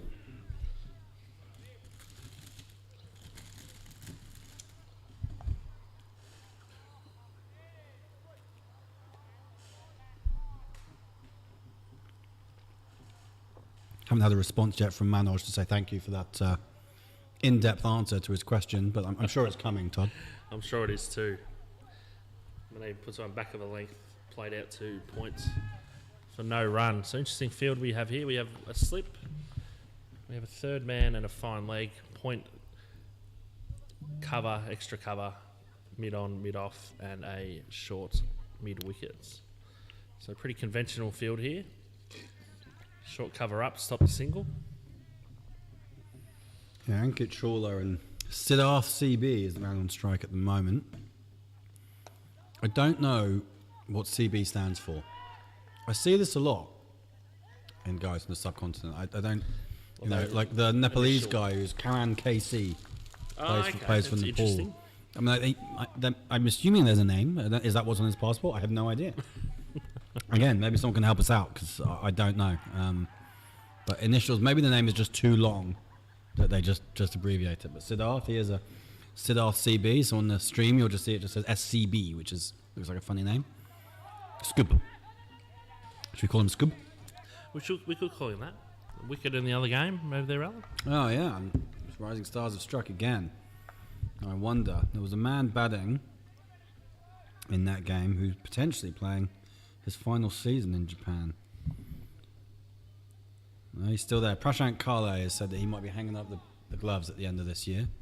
Whether that actually comes to pass, we'll see, because Prashant loves his cricket. But he's talking about maybe calling it quits. Well into his 40. Oh, hello. Chance and out. Wow. Munib has just hurried him up a little bit.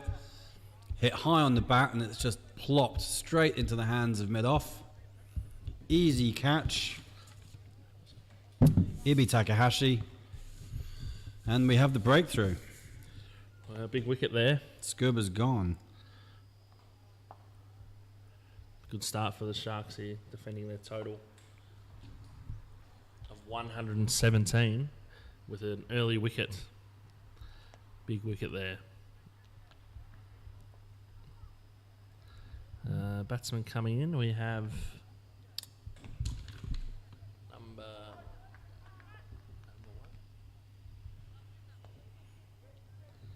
1. Manish Kapil coming into bats. Manish coming in.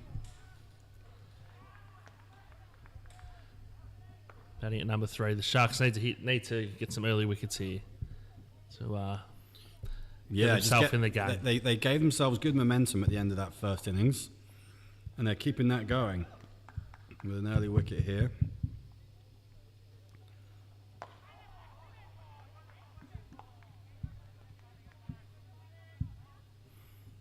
Exactly the start they needed.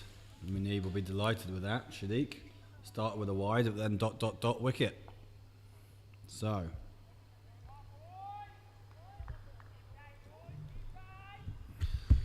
Plenty of noise in the field. No change in the setup. Still a slip in and third man fine leg, the 2 men out.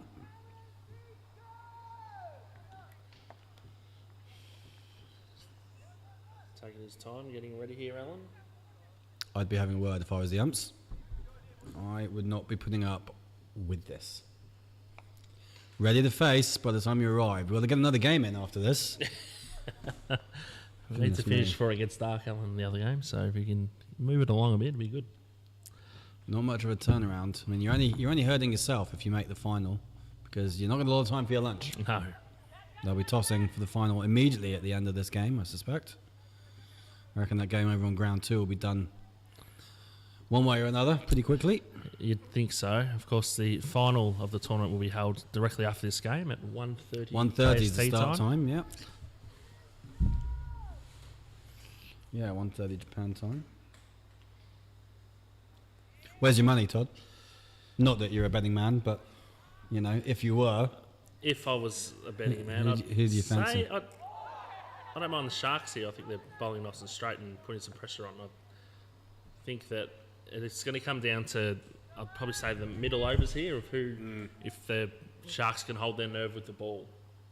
I'd say that'll end up being the big part of the game, those 6 overs or so in the middle of the match. Yeah, I think that sort of 4th, 5th bowler, maybe even the 6th bowler, you know, how they get played. We can say with some confidence that the spinners will do okay, but you know, when Munib comes out and starts well, it's a really good boost for the Sharks. You know, he's probably a bit quicker than any other bowler on display today. How will the rest of their seamers go? Hamid Bacha, how will he go today? Such an important bowler for the Sharks. When he's on, he can win them games, but when he's off, he had an off day against the Falcons a few weeks back in that game that they lost. He was a key part of their title-winning season, Hamid, but not quite clicked for him this year in the same way. But did the job with the bat today, so he'll be feeling good by the time he gets the ball in his hand. That confidence will be with him. Takahashi's continuing, and that is skied. Man out there takes catch. Gee, big wicket. Yep, the Sharks are all over the Falcons. Bit of bite in that. And who's taken that catch? It was in the air for a long time.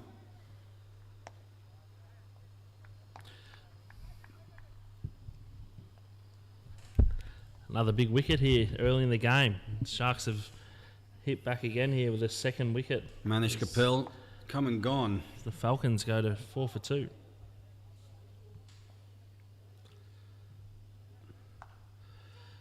Early wickets the key here. Pressure on the Falcons here. I think that's the Sharks knew they had to build early, put some pressure on to get some early wickets. They've hit them quite hard here early. It's going to be interesting to see how the Falcons react in the next few overs. As we have Sanket Pandari coming to the crease.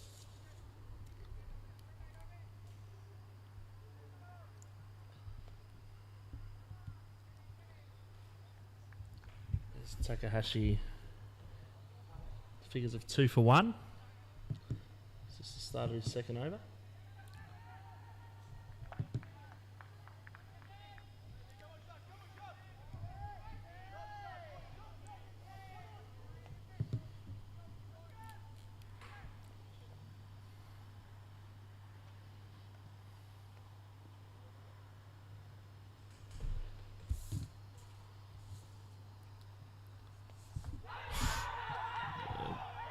Oh, he's bowled him. Wow. Takahashi bowled first ball. Wow, what a big wicket that is. As the Sharks are on fire here at the SRCG.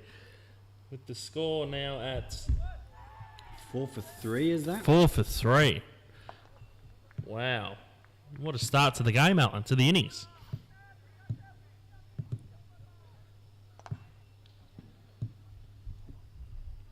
Takahashi he's causing a lot of problems here. His line's really good. He bowls really full, and he just got him with a bit of drift there, and the batsman will be disappointed. But wow, what a start for the Sharks. You know, we're all worried about them not getting enough runs here, Alan, but they've really come out firing with the ball. They really have. We thought the Sharks would start strongly, but the Falcons have crumpled under pressure. It's a huge wicket.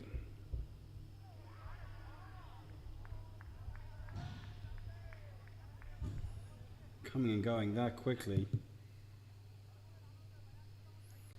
Sanket Pandari, Ankit Chawla, these guys are players they rely on. So coming into bat here is, who do we have here? Well, I'd be surprised if it's anyone other than Sarfaraz Petgar by now. It is that man, Sarfaraz Petgar, coming into bats. He is going to hold the absolute. He was always going to hold the key. So have we had a hat trick in this tournament before, Alan? You put me on the spot, Todd. Recently? Well, it's the first year of the tournament. Of course it is, the inaugural tournament. I'm going to say there hasn't been, but someone might call me out on that. I don't think there has been a hat trick. Could there be one today? No such no luck. hat trick today, Takahashi. But I'll tell you what, the Sharks are going to be absolutely buzzing now. What a start to the over. First, managed Kapil skies one out to the deep mid-wicket boundary, and then... Oh, he's gone and sky on there. That's going to go. Yeah, just remembered who's batting. When Sarfaraz gets hold of one, he will get hold of one. That's the first 6 of the day, isn't it? It is the first 6, and good hitting too. Gee, he's picked it up early, and he's just crushed it. He well up the fence we have here. Lucky would have been end up on the road, that one, Alan. Well, thank goodness we got those nets up. Yeah, if Sarfaraz bats 10 overs here, the game's probably over. So very important, very important. So he will be key. How they attack him. They may rethink their bowling strategies. He does like the spinners. To be honest, he likes a bit of anything, Sarfaraz. Doesn't often bat in the power play, which I find quite surprising. I think he's someone who could easily be opening the batting. When you've got destructive players like Sarfaraz, I understand why they bat him down the order in for the over stuff. He usually bats sort of 4-5.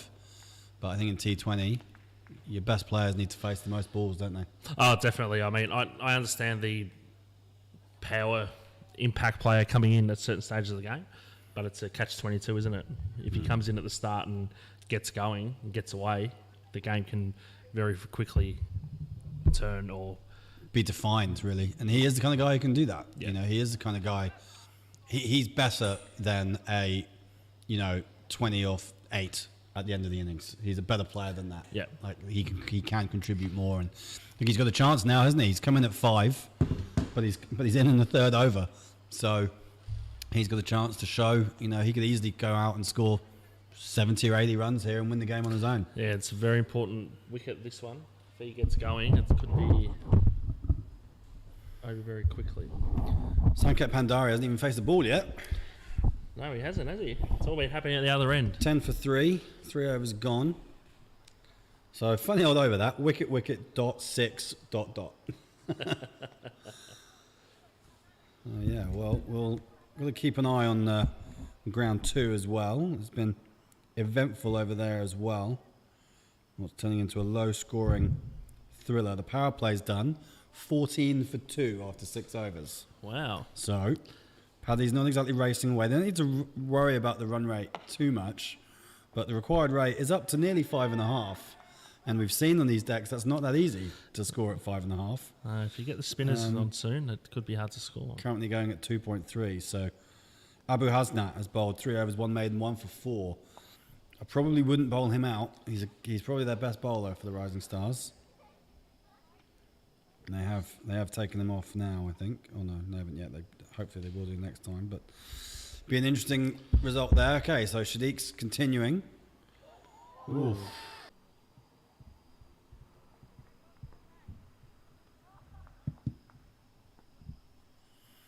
Shadiq comes in again. Oh, run out chance. Got him. He's out. Oh, he's hit him. Oh, who was that? I reckon that's Ibi Takahashi.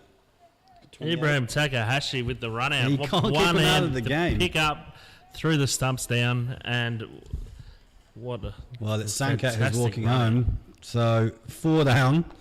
And the Sharks doing what the Sharks do. As the Falcons go to 10 for 4. The Sharks, a lot of energy from the Sharks out there. Wasn't really a run there. High risk batting there, hitting it to the fielder.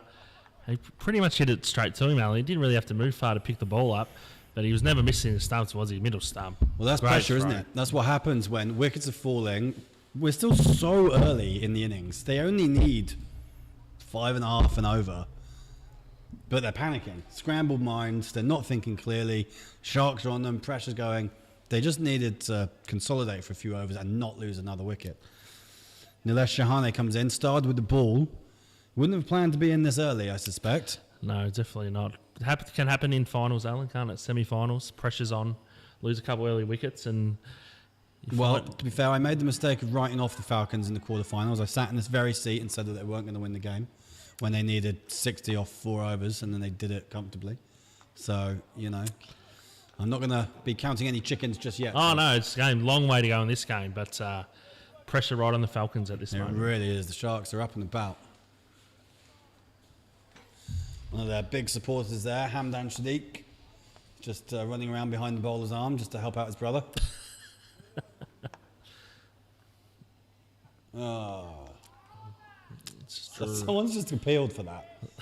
Wide down leg side, nowhere near the batter. Just pushing it down leg there.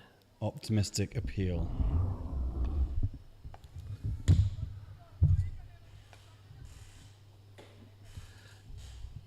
You're 11 for 4. That's not a good start for anyone, is it? No, it's not. They just need to consolidate here for the next couple of overs. Just make sure they don't lose any more wickets, and they can just push it around and get some singles. Big appeal from Sadiq, but Optimistic appeal there from Manib Sadiq. Looks like it hit the Mumtaz middle of the bat, but the midday bells are tolling as we. one as we thing sit I here. miss, Alan, when I'm not here, when I'm in Melbourne, is I forgot about it. Is the midday bells and the evening bell at 5 p.m. The 5 p.m. bells. I heard it last night in the apartment. And I was like, oh yes, I forgot about that. I'm back in Japan. I'm back. Yeah, it doesn't matter where you are in Japan, pretty much. I've never been anywhere where the 5 o'clock bell doesn't Oh, so it's toll. not just in Sano City. No, as far as I know, Okay. it's everywhere. I mean, you probably wouldn't hear it in Tokyo. There's a few other noises going on. Yeah, there's a bit going on down there, But certainly around here. I did ask my wife about this, about why they exist, and she was just to remind the children to go home. Like, is it like the cowbells, which is you ring the bell and all the kids just go home? I mean, I don't know. Maybe it works that way. Okay, Sadiq back into Shahane. Full straight, nudged into the leg side. It's a relatively easy single. There's a lot of noise out there now. A lot of energy out there by the Sharks, Alan. Yeah. It's up and about they are. Now, rumours were swirling. We discussed this earlier on today. Todd, Dougal Bedingfield not playing in the semi-final. There were rumours that should the Sharks make it through, he might make himself available for the grand final. Yes, well, Where do you sit with that? well, He's a good player. He's there. Yes, He he's did a get a very duck in good. the quarter-final. Oh, I didn't know he got Batting he at 8 as a specialist all-rounder, I think. failed to mention that to me, Dougal, as I stay with him in his apartment when I spend my time in Hit Sano. cleanly down straight, but mid-on will just throw that back. Yeah. He did let me know yesterday when I asked him if he was playing that he wouldn't be playing in the morning, and I said, well, you're going to play in the afternoon if you make the final, and he said yes. So Yeah. it's going to be interesting to see what happens here. Yeah, there'll be an unlucky man missing out if that is the case. Dougal, yeah, he's playing under the captaincy of Tsuyoshi Takada in this particular competition, and often gets used more as an off spinner rather than a batter. Capable of just striking a few lower down the order, I think, is the role he's been given. Not sure how he feels about that. So, 4 overs gone. 14 for 4. Shadiq 1 for 5. A couple of wickets for Takahashi as well. Change in the bowling. Off spinner replacing off spinner. So, Ash Thurgate bowling in the power play. Probably not something he's done that much of, I don't reckon. But a good test for him. Similar fields as deep mid wicket is out and long on is out. So, Sarfraz will be eyeing him up. Obviously, he hit Takahashi for that big 6 in the last over, so that might have contributed to the decision of the bowling change. Takahashi probably be saved a couple of overs for later on anyway. Starts with a wide, Ash. That'll annoy him and everyone else, I suspect.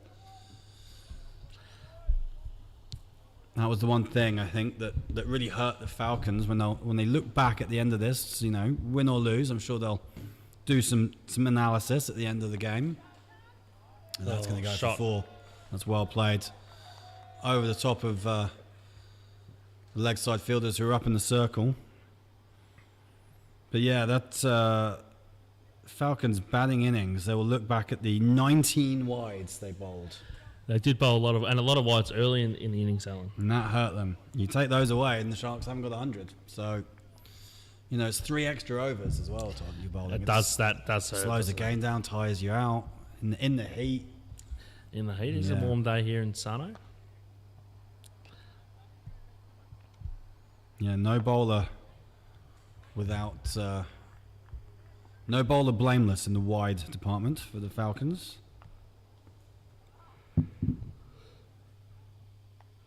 Ooh, bottom edge there. Still plenty of noise.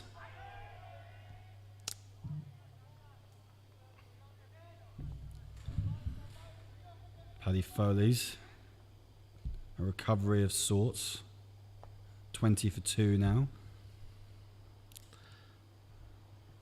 Oh, that's required rate is going up. That hurt wide too, going through the keeper.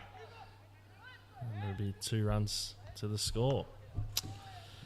And Costly here, Ash, bowling his off spin. He just pushed that one right down the leg side. He's going to go around the wickets to the left-hand batsman, Shahane. Yeah, Ash is one of those who bowls right, bats left. You one of those, Todd? A bat left, but I'm not a bowler at all. But if you were to bowl, I would bowl right-handed. Yes. So you're like Ashley. Shahane here, left-handed all round. So yeah, the lefty will be asking a few questions. There's still a deep mid-wicket and a long on, so the field remains the same, just mirrored for the lefty, even though the ball's turning the other way technically. Bit of turn there for Ash Sergey. Encouraging sign. He got the slip in here. Nice aggressive field placement. Just got to get it full enough and get him on the drive. He'll be nicking off. We've got a 5-4 field on the offside. So Ash he'll want to be, you know, bowling an off stump or just outside line, turning it away from the bat, trying to get him to play into that offside. Oh, through the and field. The fielders to back him up. And that's going to go. So misfield, cost them. Who's a guilty party over there? I reckon that was Hafiz Mohammed. Misfielding. 4 for the Falcons. Shahane. Score moves along to 25 for 4. Last ball of the 5th over. So they may have lost these wickets, but they are keeping the required rate just about in check. Oh, that's a better delivery by Ash Sergey. So 25 for 4 after 5. We said to keeping the run rate in check. Just looking over at ground 2, Paddy Foley's 22 for 2 after 9. So that required rate is up to 6. Rashid Rana is 3 off 11. Prashant Kale is 8 off 23. Those guys both well into their 40s. I think Rana might even be into his 50s. So not a lot of quick singles going on in that particular partnership, I suspect. No, I don't think so. And yeah, it'll be interesting to see. Kale, of course, a former Shark. Rana, a former Sano CC player. It will be interesting to see if they've got enough in them to get the 66 required in the 11 overs remaining. I think if you bat the 20 overs and you fail to chase 87, you'd be pretty disappointed. Oh, you should be, chasing the total if you bat the overs out, definitely. You might finish 75 for 2 off that 20 overs, which would be leave room for some recriminations, I suspect. Bowling change here. So yeah, bowling change. That looks like It is Hafiz. Hafiz. So he's Got to put that misfield behind him and say, right, then the mixed day in the field, the misfield, but a catch, well taken catch earlier on. Now he's got to run in, hit the deck. I've never seen this guy bowl. It's been my first time. So Last over of the power play. Last over the power play, bit of responsibility on his shoulders. He just very similar to some of what we saw from the Falcons. He's got to beat fine leg up in the circle, but not enough pace on it. So stopped it, and it's just 2. Just got to get that line right. Just pushing it just a touch onto the leg stump. Batsman good enough to flick it down for 2.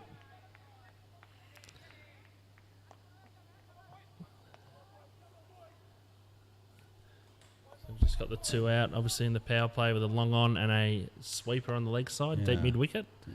No square leg, with a short mid wicket and a fine leg up in the circle. Oh, hang on. Yeah. Deep mid wicket. Good old Hamdan Sadiq's going around, giving the water out, helping out Ibby. Pretty generous on the wide call there, I felt. He's just got away with one there. Mumtaz. Yeah, definitely looks like a wide to me.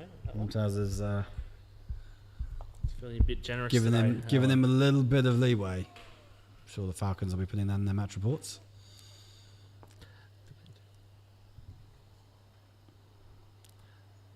They're shimmying in the crease. Sarfraz is looking to get going, but fielders are on it.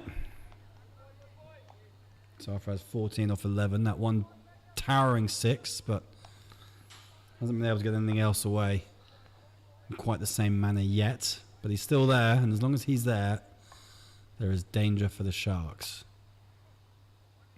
Sarfraz could be a shark hunter today.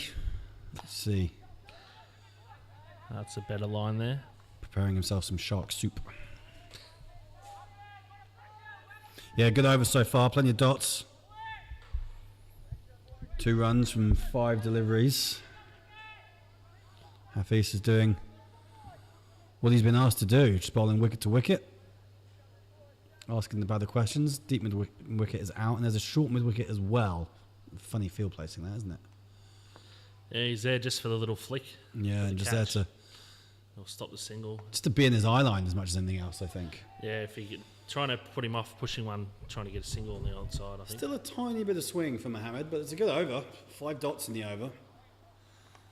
So end of the power play, 27 for 4, and I think the Sharks were 28 for none, weren't they? They were 28 for power none. Play, so similar scores, just that wickets that the difference at the moment.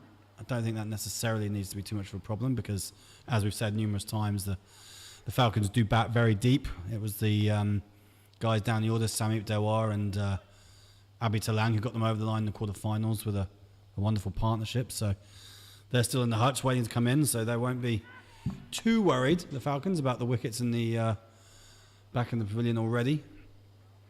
That said, they won't want to lose too many more. And certainly not the guy at the non-strikers end. So Nilesh Shahane will continue to face Ash. Ash Thurgate went for 11 off that first over. A bit loose in his first over there, Ash Thurgate. Taking the slip out here, interesting. Yeah, I think maybe we need a bit more cover. The power play is done. So a few more fielders out. Looks like there's a long on, a deep mid wicket, a deep square, long off, and a sweeper on the offside as well. So all 5 are out. The Falcons regularly didn't have all the fielders out that they could have done. No, they didn't. I would have kept the slip in here off Ash bowling. Bit of turn. There's a bit of turn just to the lefty with the turn around the wicket.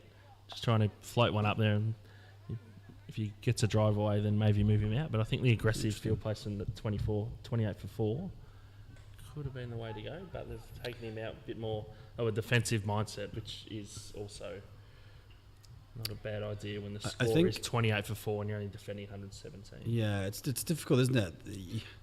You know, the Sharks have batted the overs for their 117, so you'd think, it's a wild swing. You'd think that the Falcons will get there if they bat the overs. However, those 4 early wickets have set them back. The required rate is just moving a little bit. It's still only, they're currently going at under 4.5, so Falcons will need to get a bit of a move on at some point, which they are very capable of doing, of course. So from a Sharks point of view, do you look to keep attacking? Do you want to keep taking wickets? Or do you just try and stifle them now? It's a fine line. It depends what kind of captain you are. Yeah, Really, if you isn't attack it? too hard, then you can leave gaps. So you leave You that slip can. in to try and take more wickets. There's a gap elsewhere. You can't have 12. You can't. You definitely can't. So it's an interesting part of the game, especially coming out of power plays, is how you attack with the ball, with your fielding in those parts of the game. There's a single there to square leg. See Falcons move to 29 for 4. Todd, we may have mentioned it once or twice, but it's really hot. It's quite warm up I here. am getting cooked like a jacket potato in the oven at the moment. I dare say I might even be crispy. We might have to go down. Of course, at the SRCG, we have the beautiful tea room downstairs, Alan. Yeah, I might go and get myself something cold in the Where end. we can go and sit in Is there. that in the air? That's in the gonna air. be- Oh, it's dropped. Oh, dropped my at. goodness. Oh, wow. Well, he in had the it. air. It was in his hands. Jahane straight to number 11, which is Oh, Murakawa. Murakawa, and he's Hiroshige Murakawa straight to him and just juggled it, and dropped down it went. a soda. So that was Nilesh Shahane getting a life. Oh, that's a big one. Yeah, Busan Mai has asked us who will win, bat or ball. The winner will be the game of cricket. I will say that. I'm still backing the Sharks at the moment to win here, Alan. You're on the Sharks, eh? Just think they're bowling well. They're going to have to get another wicket here, though. Hashtag JCL T20 if you want to ask a question. Tell you what, there's some whooping and hollering over on ground 2. Looks like that partnership has been broken. Let's have a quick look and see what's going on. Yeah, Rana bowled 6 off 16 balls. Hasn't done the team any favours there, I'm afraid. And I reckon the Rising Stars have got a bit about them now. They'll be up and about. Paddy Foley's are going to need someone to come out and strike.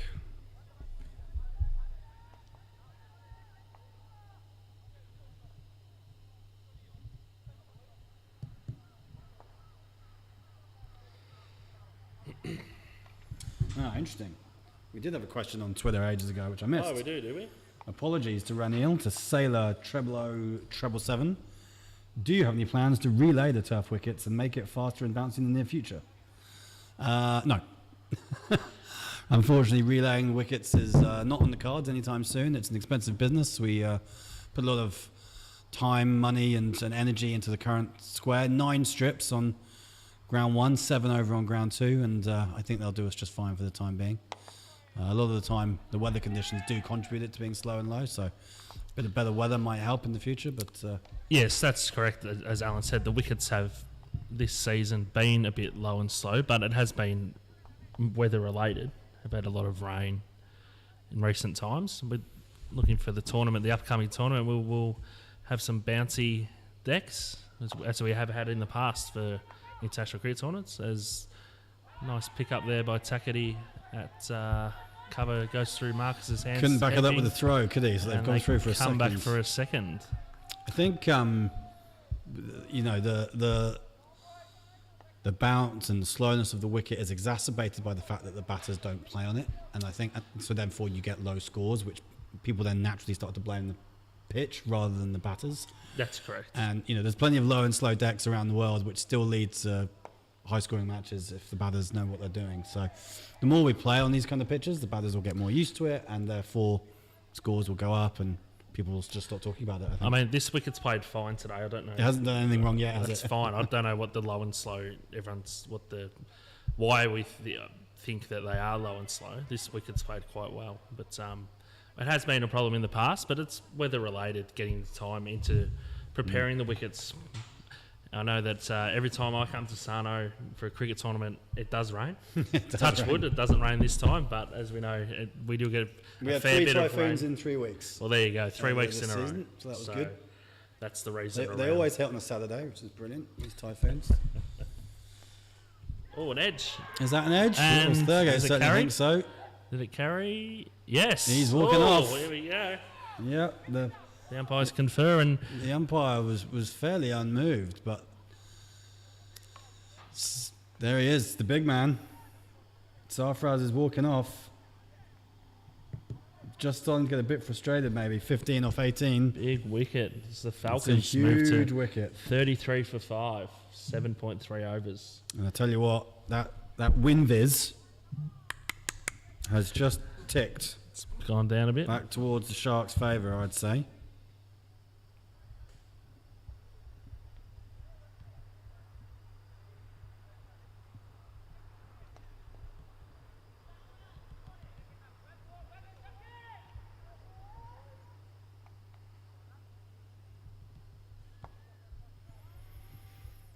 Tell you what, Marcus Thurgate's having a good game, isn't he? He is going very well here, Marcus. Runs, catch, barking orders in the field.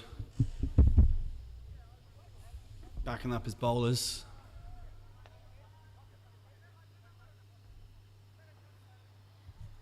So 33 for 5 of 7.4 overs. Who's the coming? Who we got to bat, Alan? Who's That's a the question. pick out of the next batsman to come in? Do you think? I'm going to take a punt and say that's Kuldeep. It looks like Kuldeep Bish. There he is, yep. Confirmed. Kuldeep didn't bowl. I was a bit surprised he didn't bowl, but he's captain for the day. He knows his way around the cricket field, Kuldeep. He's one of the men on the committee at the Falcons, running the club. Doing a pretty decent job as well, been on a few committees. And Kuldeep is in a battle now, facing Hafiz Mohammed. Solid forward defence. You know, with the run rate at 4.2. Required rate climbing. And scoreboard pressure, you know, we don't talk about it enough, I think, in these kind of games. Because in T20, you know, guys can just tee off. But actually, when you see that required rate going up and up, you know, it's now up to 7 and over for the Falcons. 12 overs to scoring 7 consistently on a pitch where there hasn't been a lot of runs coming. That's actually quite a big ask. And at 33 for 5, yeah, they're not out of it. I'm not writing them off. I'm not making the same mistake again. But they are on the spot of bother. It's the same over on ground too. The Paddy Foley's are 34 for 4 now. Another wicket's gone down. 2 and 2 balls, in fact. Hassan Shimul removed Wazim Javed, first ball. 34 for 4, and the required rate is still 6.5. So it's not quite as hard for them, but it's not looking great either. Prashant Kale's still there, 13 of 27. Pankaj Chand currently 0 off 5. But over here, all the work being done by the Chiba Sharks bowlers. Having a great day of it. Ash Thurgate's continuing into his third over. His first over was expensive. His second over brought it back for him. Oh, nice That's shot. going to be a boundary. That is a good shot. That's Nilesh Shahane just clubbing that back over the bowler's head. Relieves a little bit of pressure there, that 4. Yeah, and it's putting the pressure back on the bowler. I mean, we talked about this before. The change bowlers were going to be important for the Sharks. And, you know, Ash is one that they're perhaps saying that they can target. Still young, only 19. Currently working in the real estate place. Is he? He is. And same shot. On again. It's swinging away. Oh, good shot. He got enough cut on it. The ball just swung away in the air from the fielder. So successive boundaries. We haven't seen that too often today, or at all. So Shahane, oh, what a game he's having. Is he the new key to the gate for the Chiba Sharks? They got to dislodge him, and the Falcons will feel still got plenty of batting to come. Still got Abhi Talang, still got Samip Dewar. So there's men in the hutch for the Falcons. So the Sharks, they might be up and about now, but there's work still to do. Samip Dewar is a handy batter to be coming in. I'm assuming he's going to come in next at number 8. He doesn't bowl. Oh, okay. So he is a specialist batter coming in at 8. He's another guy on the committee. Does a lot of work for the Falcons in the background, and usually captains their 40 over team, if I'm not mistaken. Shahane, a nice single out to deep cover. Score moves on to 42 for 5. These guys, of course, both in East Kanto, so they play a bit in the Japan Cup. I'm sure there'll be a bit of chirp out there between the guys. They know each other pretty well. Ashley Thurgate now coming into Kuldeep Bisht. Kuldeep's gone after that. Oh, he's gone deep. And that is going to go all the way, I reckon. It's a maximum, I believe. Well, this over's hurting them, isn't it? Big 6. That required run rate is going to come down considerably. 15 off the over. 15 off the over. That hurts. Yeah, I think that might be the end of Ashley Thurgate's contribution for the day. 3 overs for 29.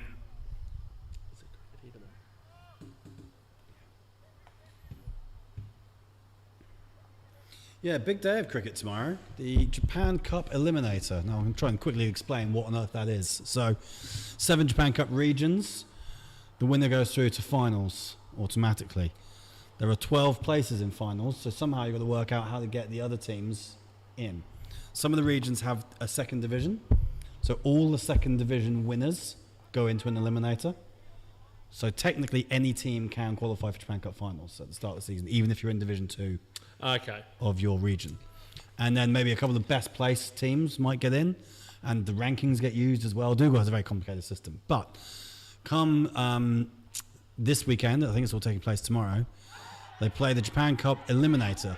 Mix confusion. Out. That's out.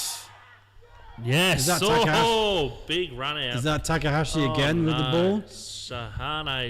Shahane, danger man. Well, that is the last thing the Falcons need. Deep has just made a meal of it, and Shahane's been run out here for 19 of 15 deliveries, and the Falcons are 48 for 6. Big mix up there. Sent him back. I'm not sure I would have sent him back. He's the man who's out there in form. I think a lot of yes, no, maybe. It's the captain who sent him back. So big wicket. Yes, big indeed. And it looks like it is the man we were talking about just now, Samip Dewar, specialist number 8. Well, these two run the club pretty much. A bit of responsibility on their shoulders now.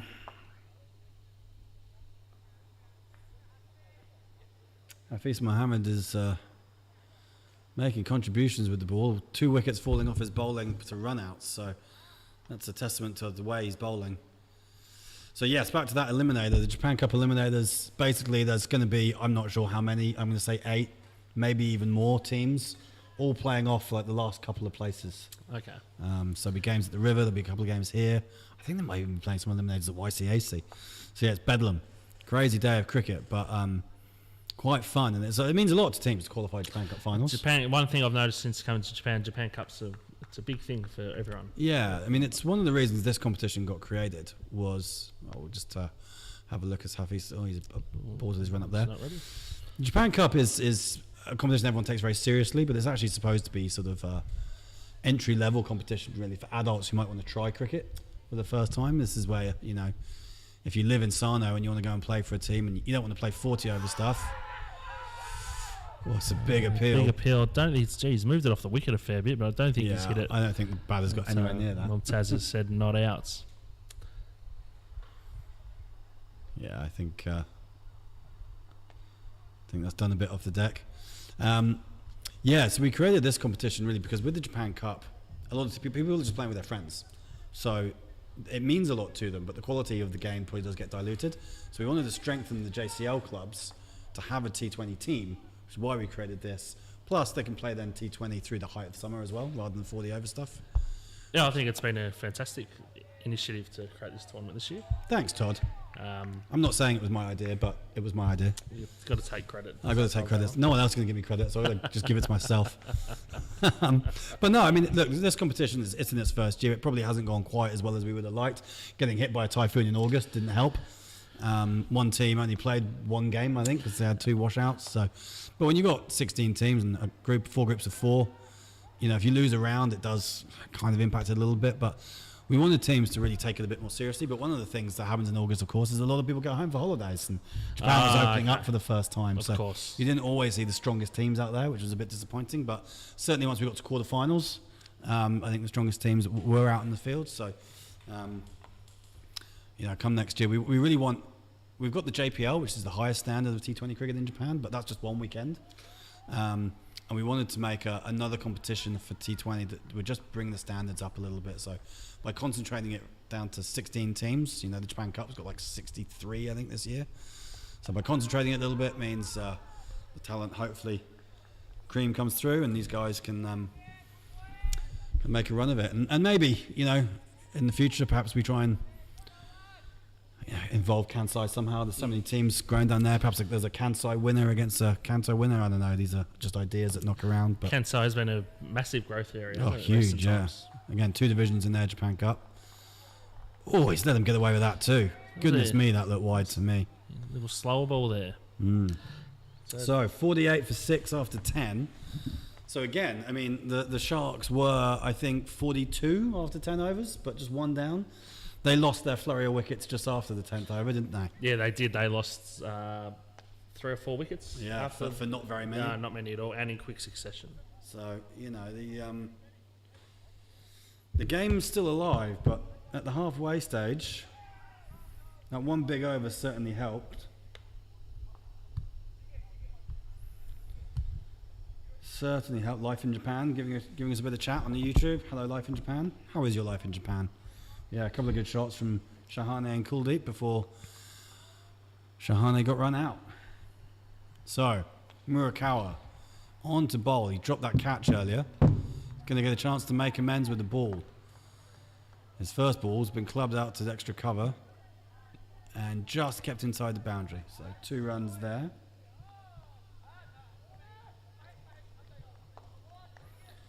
There's my Twitter feed. Anyone tweeting us, Todd? Not that I've seen on my feed. Tweet us, people. Come on, say hello. Hashtag JCL T20. Ask Todd any questions.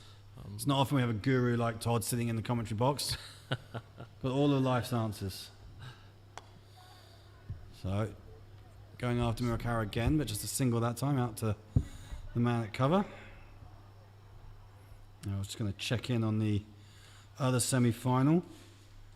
Paddy Foley's 5 down now, 50 on the board, 6 overs to go, and 38 runs needed. Oh, sitting tight that game. It is tight. Prashant Kale is still there. He's 26, not out of 35. And he's the key now, isn't he? He definitely is the key. So much experience from Prashant. If there's anyone who's going to lead the team to a final, it would be him.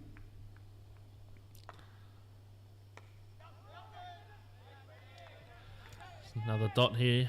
I had an interesting chat with the Rising Stars captain before the start of their game. Turned out one of the players had forgotten his shirt.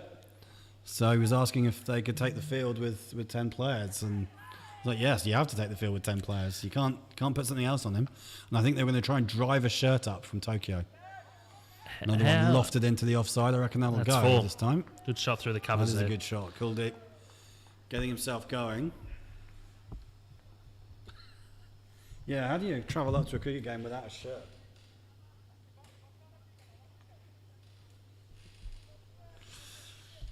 There's some questions about... Todd, have you ever actually played a game in Japan?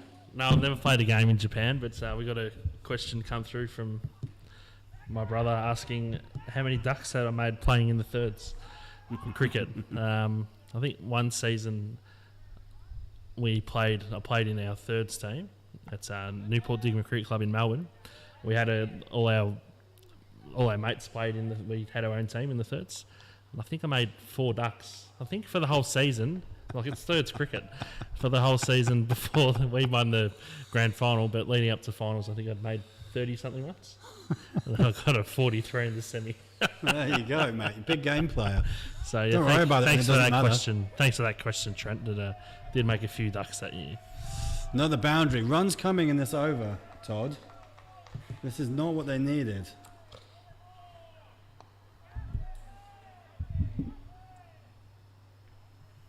Not what they needed at all. So, 11 from that over. 59 for 6. 11 overs gone. Life in the Falcons yet. Raoul calls on the chat, making comment of the fact that 3 of these 4 teams are East Kanto sides. It's a very good point. And I look around and think East Kanto pretty strong, and of course they won the JPL this year, so says a lot about the strength of the East Kanto region. So do we have a bowling change here, Alan, or is this Bachar coming out to bowl, I believe? That's a question. Yes. Yep, that looks like Freddie Mercury. There he is. And a good stint with the bat. Valuable contribution at the end of the innings. What can he do with the ball? He'll be running in and bowling at Kuldeep, who's 9 not out of 5 balls. Required rate still 6.5. But yeah, 3 out of 4 teams in this comp being from East Kanto is a testament to the strength in that competition over there, that region. Yeah, it's very strong cricket in East Kanto, isn't it? Yeah, they would have been disappointed if they'd missed out on the JPL. I know they missed out in the final a year ago and were pretty cheesed off about that. Made up for it this year in the rain-affected Japan Premier League. Tell you what, that's a decent ball to start with. Nice delivery there by Bachar. Asking a few questions. The Falcons here at 59 for 6. Start of the 12th over. Still a bit of noise around Falcons camp. Hollering as they will. Oh, that's wide. And they'll scamper through as well for a freebie. I don't like people applauding wides. I mean, they've run one as well, so I guess we'll put it down to applauding that. But goodness, warmth. It is very warm here today. Might have to relocate this table, Todd. Try and find some shade. Can we relocate the final to the tea room? We'll call it off the computer. Not the worst idea you've ever Shot. had. Oh, well fielded. Tuck it in. That is terrific bit of fielding. Oh. Well, it was going to the bowler's end. It got intercepted and sent down to the keeper's end. Chaos. It's all happening here.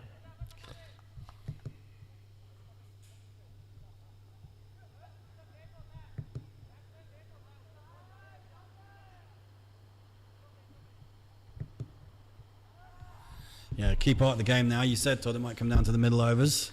Yeah, Raoul agrees with you. Just thought that the middle overs would be the crucial part of the game. And it tends to be that way, single down to deep cover.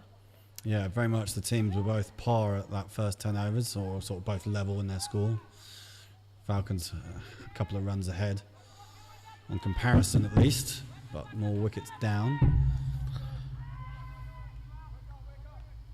Sharks still showing plenty of urgency in the field, plenty of noise. I just wonder what the plan is for the bowlers. Oh. Oof. Yeah, Ibi Takahashi's got 2 left. Will we see him bowling at the death, Todd? We discussed this in the first innings. Spinners bowling late. I'm not sure if Takati's That trusting. that aggressive captain. Yeah, I reckon we might see him come back pretty soon. Has Takati been bowling in this tournament? No, Takati's Okay. bowling has gone the way of all good things. Hasn't been seen for some time. Yeah, victim of the yips. It's a shame.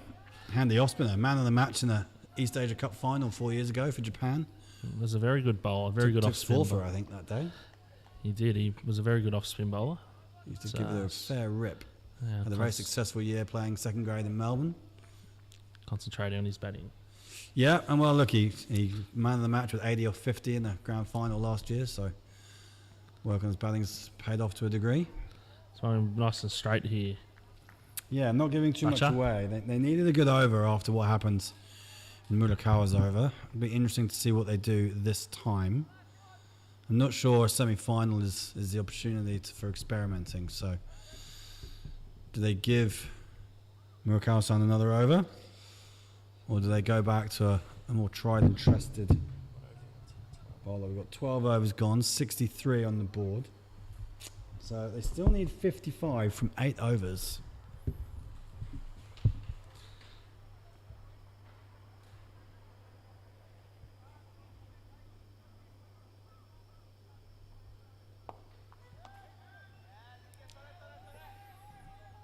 Paddy Foley's still going. 60 for 5 with 4 overs to go. 28 needed. Oh, who's here backing Carle that one? is still there. Whoa. That is tight. I think if Prashant stays in, they probably do it. I mean, they've had 3 ducks in the innings. But Khan Abdul-Jabbar is 3-0 out of 12. He's not exactly setting the world alight, but he hasn't needed to. Rakibul Hassan has bowled 4 overs, 2 maidens, 2 for 3. It's a solid spell, isn't it? But he's bowled out. Abu Hasnat has an over left. But the change bowlers haven't done it. So,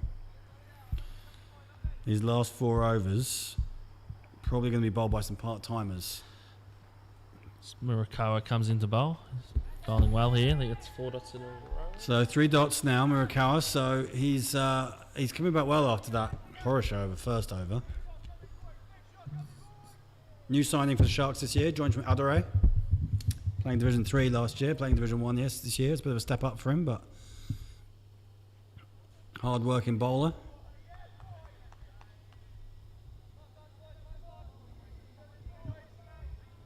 It's a great over so far. It's turning out to be the hero, Shige Murakawa. That's just pushed into the offside. They'll just get 1. So just 1 from the over. So that takes the required rate over 7.5 now. 55 needed, 7.7 the required rate. It's just up and up. But that being said, Todd, you go into the final over needing 10. You're probably still happy, aren't you? Yeah, you even 12. Back yourself in to get 10 in the last over. Yeah, so it's kind of that point of the game though where do the Falcons try and get 1 or 2 big ones, and then it becomes 1 big over just to get that. Yeah, well, they had that, didn't they? If it wasn't for that 11-run over off Murakawa a couple of overs ago, the run rate may well have been already. So do they push now or push later? I've got a feeling they might start pushing. I think they've got to start pushing soon. There you go. It's a big swing. It's not gone anywhere. They'll scamper through, probably for a leg bye. These two not necessarily the quickest between the wickets, so they've got to rely on hitting some boundaries, which they're both very capable of. Gee, a monster 6 on the other ground there, Alan. Over mid-on. Big 6. Guess that'll probably be a lost ball, and that'll cause some strife.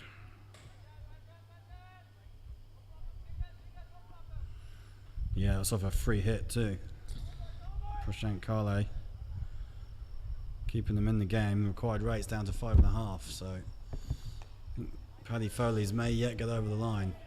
Just another single here, just dropping nice and close to the batsman and get another quick single. So I don't think the Sharks will mind that. I think if these boys have to take singles for the next 5 overs, they're going to be pretty cooked. Yeah, definitely. And they don't have the wickets to play in hand, so they have got guys come in. They do bat all the way down, but as we said before, coming in and getting going straight away is not easy. So these two, pretty key now. Oh, half chance.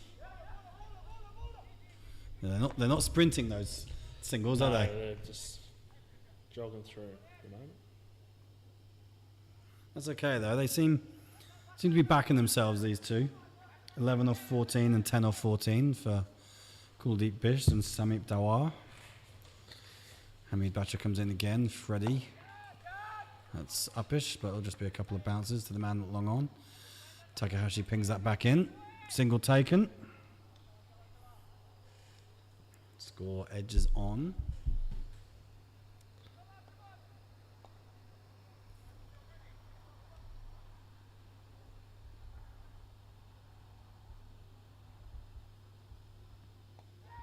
And that's cleaned him up. Terrific delivery. Started on leg, just swung a little bit. Tiniest bit of swing. Did just enough to get through him.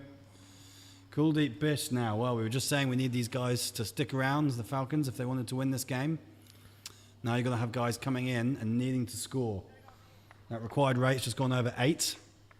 I suspect number 25. That is, Abby Talang. I thought it might be. So these two were the hero of the quarterfinals. It was their partnership in a very similar position to this. They got the Falcons home. So they'll be looking for a repeat dose, but the Falcons are up against a much different opponent than they were that day. The Tokyo Titans, honest toilers, worked well, tried hard, did a lot of things right. But the Chiba Sharks have a bit more star quality, a bit more experience, a bit more know-how. And yeah, they'll be delighted at that wicket. 68 for 7. They've been going okay. 3 singles and a leg by off the previous 4 deliveries. There was no need to panic. I mean, he's just missed a straight one, really, hasn't he? Yeah, he just played all around it, to be honest. He'll be disappointed with that. Abby Talang, left arm bowler, right arm batter. Mirror image of you, Toddy. Oh, yeah. And here he is for his first ball. Oh. And that's just dropped into the leg side. So, it's the end of the over. 68 for 7. Just looking over on ground 2. Looks like there's been a wicket, Todd. I can see someone walk. Or is the game over? I think it's over. Goodness me. Suddenly it exploded. No, it's a wicket that's fallen. It's a wicket? It's a wicket that's fallen. Jabbar has finally gone. He's been bowled.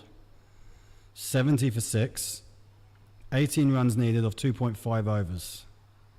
Prashant Kale is still there. 41 not out of 45. Abu Hasnat Alam has come back to bowl his final over. I thought he might. 2 for 4 he's got now after 3.1. Wicket with his first ball. Maybe they should have brought him back a little sooner. Looks like Murakawa is going to continue. This is an interesting call. Oh, it's got through the field. It's going to go for 4, I think. No, I reckon No, he it's might just catch holding that up. off. Oh, A couple there. 2 did. It's a bit of a risk giving him a third over. He did bowl a good second over. His first over went for 11.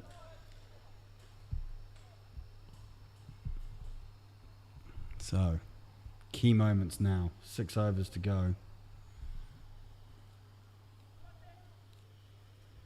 I like a low-scoring game, Todd. Feels like there's more jeopardy on it. Feels like there's more tension. Any mistake is It's always crucial. tighter, isn't it? Like Yeah, everything naturally tighter. matters. Oh, Outside edge. I thought that was off the stumps. I thought they'd bowled him. Single 1 run to the score. Score goes to 69 for 7. I reckon that score will actually be going up to 71. I reckon our scorers are a little bit behind. 70 for 7.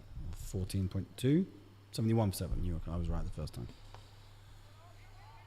So, Abby Talang.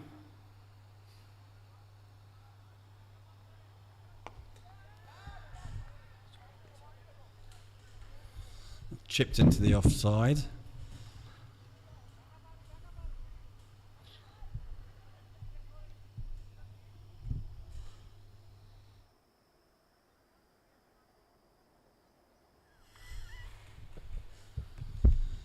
Mulakawa's seeing how he stands up to this. Bit of pressure up to Samit Dawar.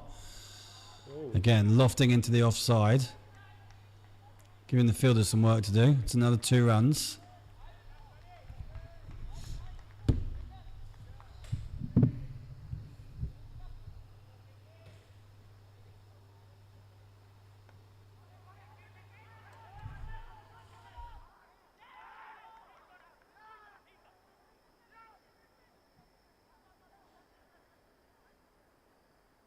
Definitely. Right then, so exciting times. We come into the finale of this game. 74 for 7, the Falcons. Playing on the turf wicket. Of course, actually the Sharks played on turf in the quarterfinals, but the Falcons played on the synthetic. Some big shots being played now by Samit Dawar. He knows that runs are needed here.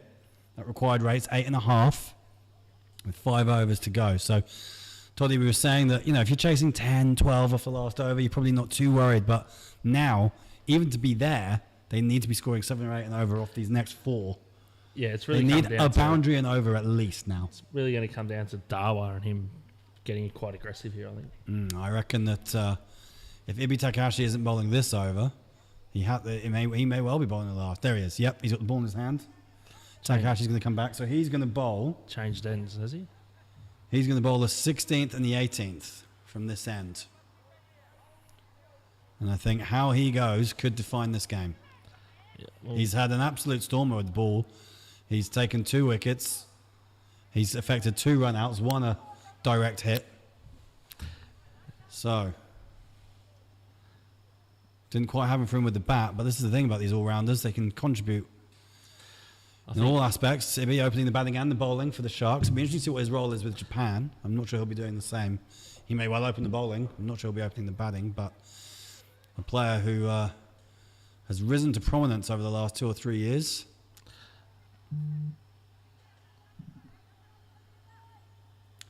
Two wickets for 8 runs of those first 2 overs. Wide. That was horrible.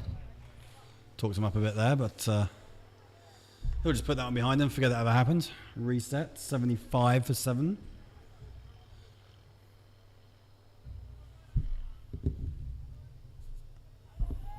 Hung that one wide outside off stump, got away with it. Over on ground 2. Would you believe it? Another wicket. Run out this time. It's all happening over there, Alan. Prashant Kale sending him back. He wasn't really getting himself run out. So a double wicket maiden What? in the 18th over. So what's the situation? So they now need 18 off 2 with 3 wickets in hand. Wow. What an over that is. That is in the air. Big shot. That's going to be taken. And out. Easy catch. So we said this might be the key time. Hamid Bacha with the catch. Abhi Talang cannot repeat his quarterfinal heroics.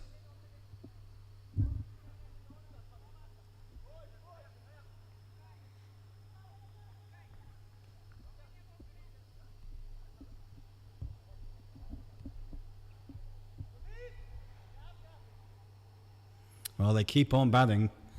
Kartik Velingiri's been in great form of late. I think he made 50 against the Sharks. He made 30 not out last weekend in the JCL. So his score now 75 for 8. 15.3 overs. You never threw the Falcons, but the Sharks now, they've got to be feeling good about this, haven't they? The 2 semi-finals, honestly, Toddy, on a knife edge. Very close semi-finals here. It's good to see. Good competitive cricket. Absolutely. Prashant Kale's got the strike back over on ground 2. It's a bit far for us to actually see what's going on. He's 41 not out off 47. 10 balls remaining, 17 runs needed for the Paddy Foleys after winning the toss and choosing to bowl. Same over here. The Falcons won the toss and chose to bowl. I guess people don't know what a good score is on these turf decks, so they'd rather chase. Is that a common thing in cricket in Japan? Teams like to chase? Or I think on the turf decks they do. But yeah, there's a... Velingiri's hacked that into the leg side. Stump. That's well fielded. Very well fielded. That's... Manid. Muneeb Sadiq down there wearing number 5. Thought you were wearing number 9. Got a bit confused. So yeah, Kartik will look to be aggressive as well. That required rate is almost up to 10 and over now, and I think the Sharks have pretty much got this game. It's going to take something pretty special for the Falcons to win it from here, I'd say.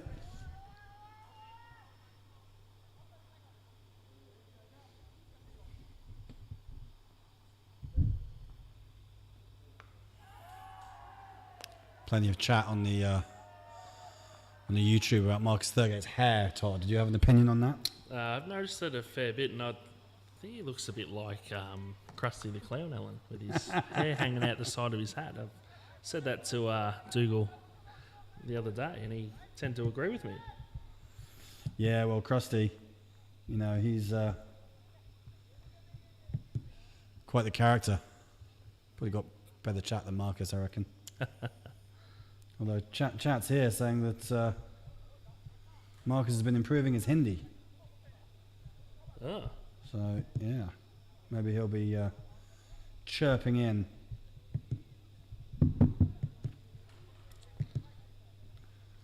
Hashtag JCL T20 if you're not on the YouTube stream. The batsman changing bats. Yeah. 77 for 8, 4 overs to go. Ibi Takahashi. A wicket and 3 runs from that over. Now then. Prashant Kale has just brought up his half century. He's banged 2 sixes in 3 balls. And suddenly that game looks done. 5 runs needed from 7 balls. Those 2 sixes. Yep, the handshakes are taking place over there. I can only assume we're waiting for the scoreboard to update. Prashant Kale has led the Paddy Foleys to the JCL T20 final. Genuinely unbelievable. I don't like people saying unbelievable, but I genuinely don't believe that they've managed to do that. The Paddy Foleys were probably 12th or 13th on the list of favourites to make it to the final of this tournament. Oh, really? But there they are. Well, they're in with a chance, aren't they? They are very much in with a shout now. Prashant, he will love that, as I said. He's been talking about hanging up the gloves at the end of this season. He might have changed his mind after that knock.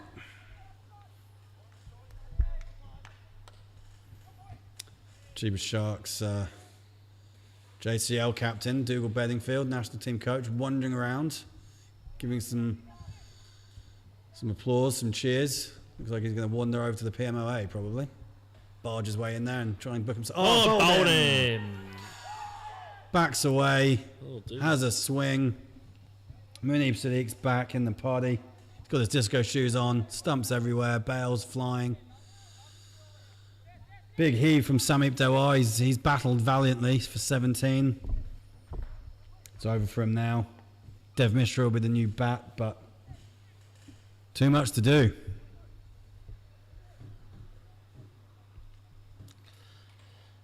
So we're on 78 for 9. Who is the last batsman in? Who we got here? Dev Mishra is coming in. Can he be the hero? Well, he's got work to do now. At this point, with this many needed, and we're seeing now the value of those. Firstly, that final over that went for 17. Yes, definitely. And the 18, 19 wides that they bowled? Yeah, early they bowled a lot of wides. You know, I mean, if they were only chasing 85, 90, Falcons would have been looking at this chase a little bit differently, but getting themselves up above to 110, 115, finished on 117, the Sharks. And once again, the middle overs in both games have proved vital, haven't they? Where, the Sharks lost wickets after the power play and consolidated through the middle, and the Falcons haven't been able to consolidate at all. They've just consistently lost wickets through the middle stages, and especially early. Well, they lost wickets up top. They consolidated a tiny bit in the middle, and then again they just flopped, didn't they? 6 down after 10 overs. Just giving yourself a lot to do. No, it's always a long way back in that situation. So Paddy Foleys will be dusting themselves down. They'll be watching this last few overs, maybe even the last few deliveries, just to see who they'll be playing. Oh, it's nearly chopped him in half.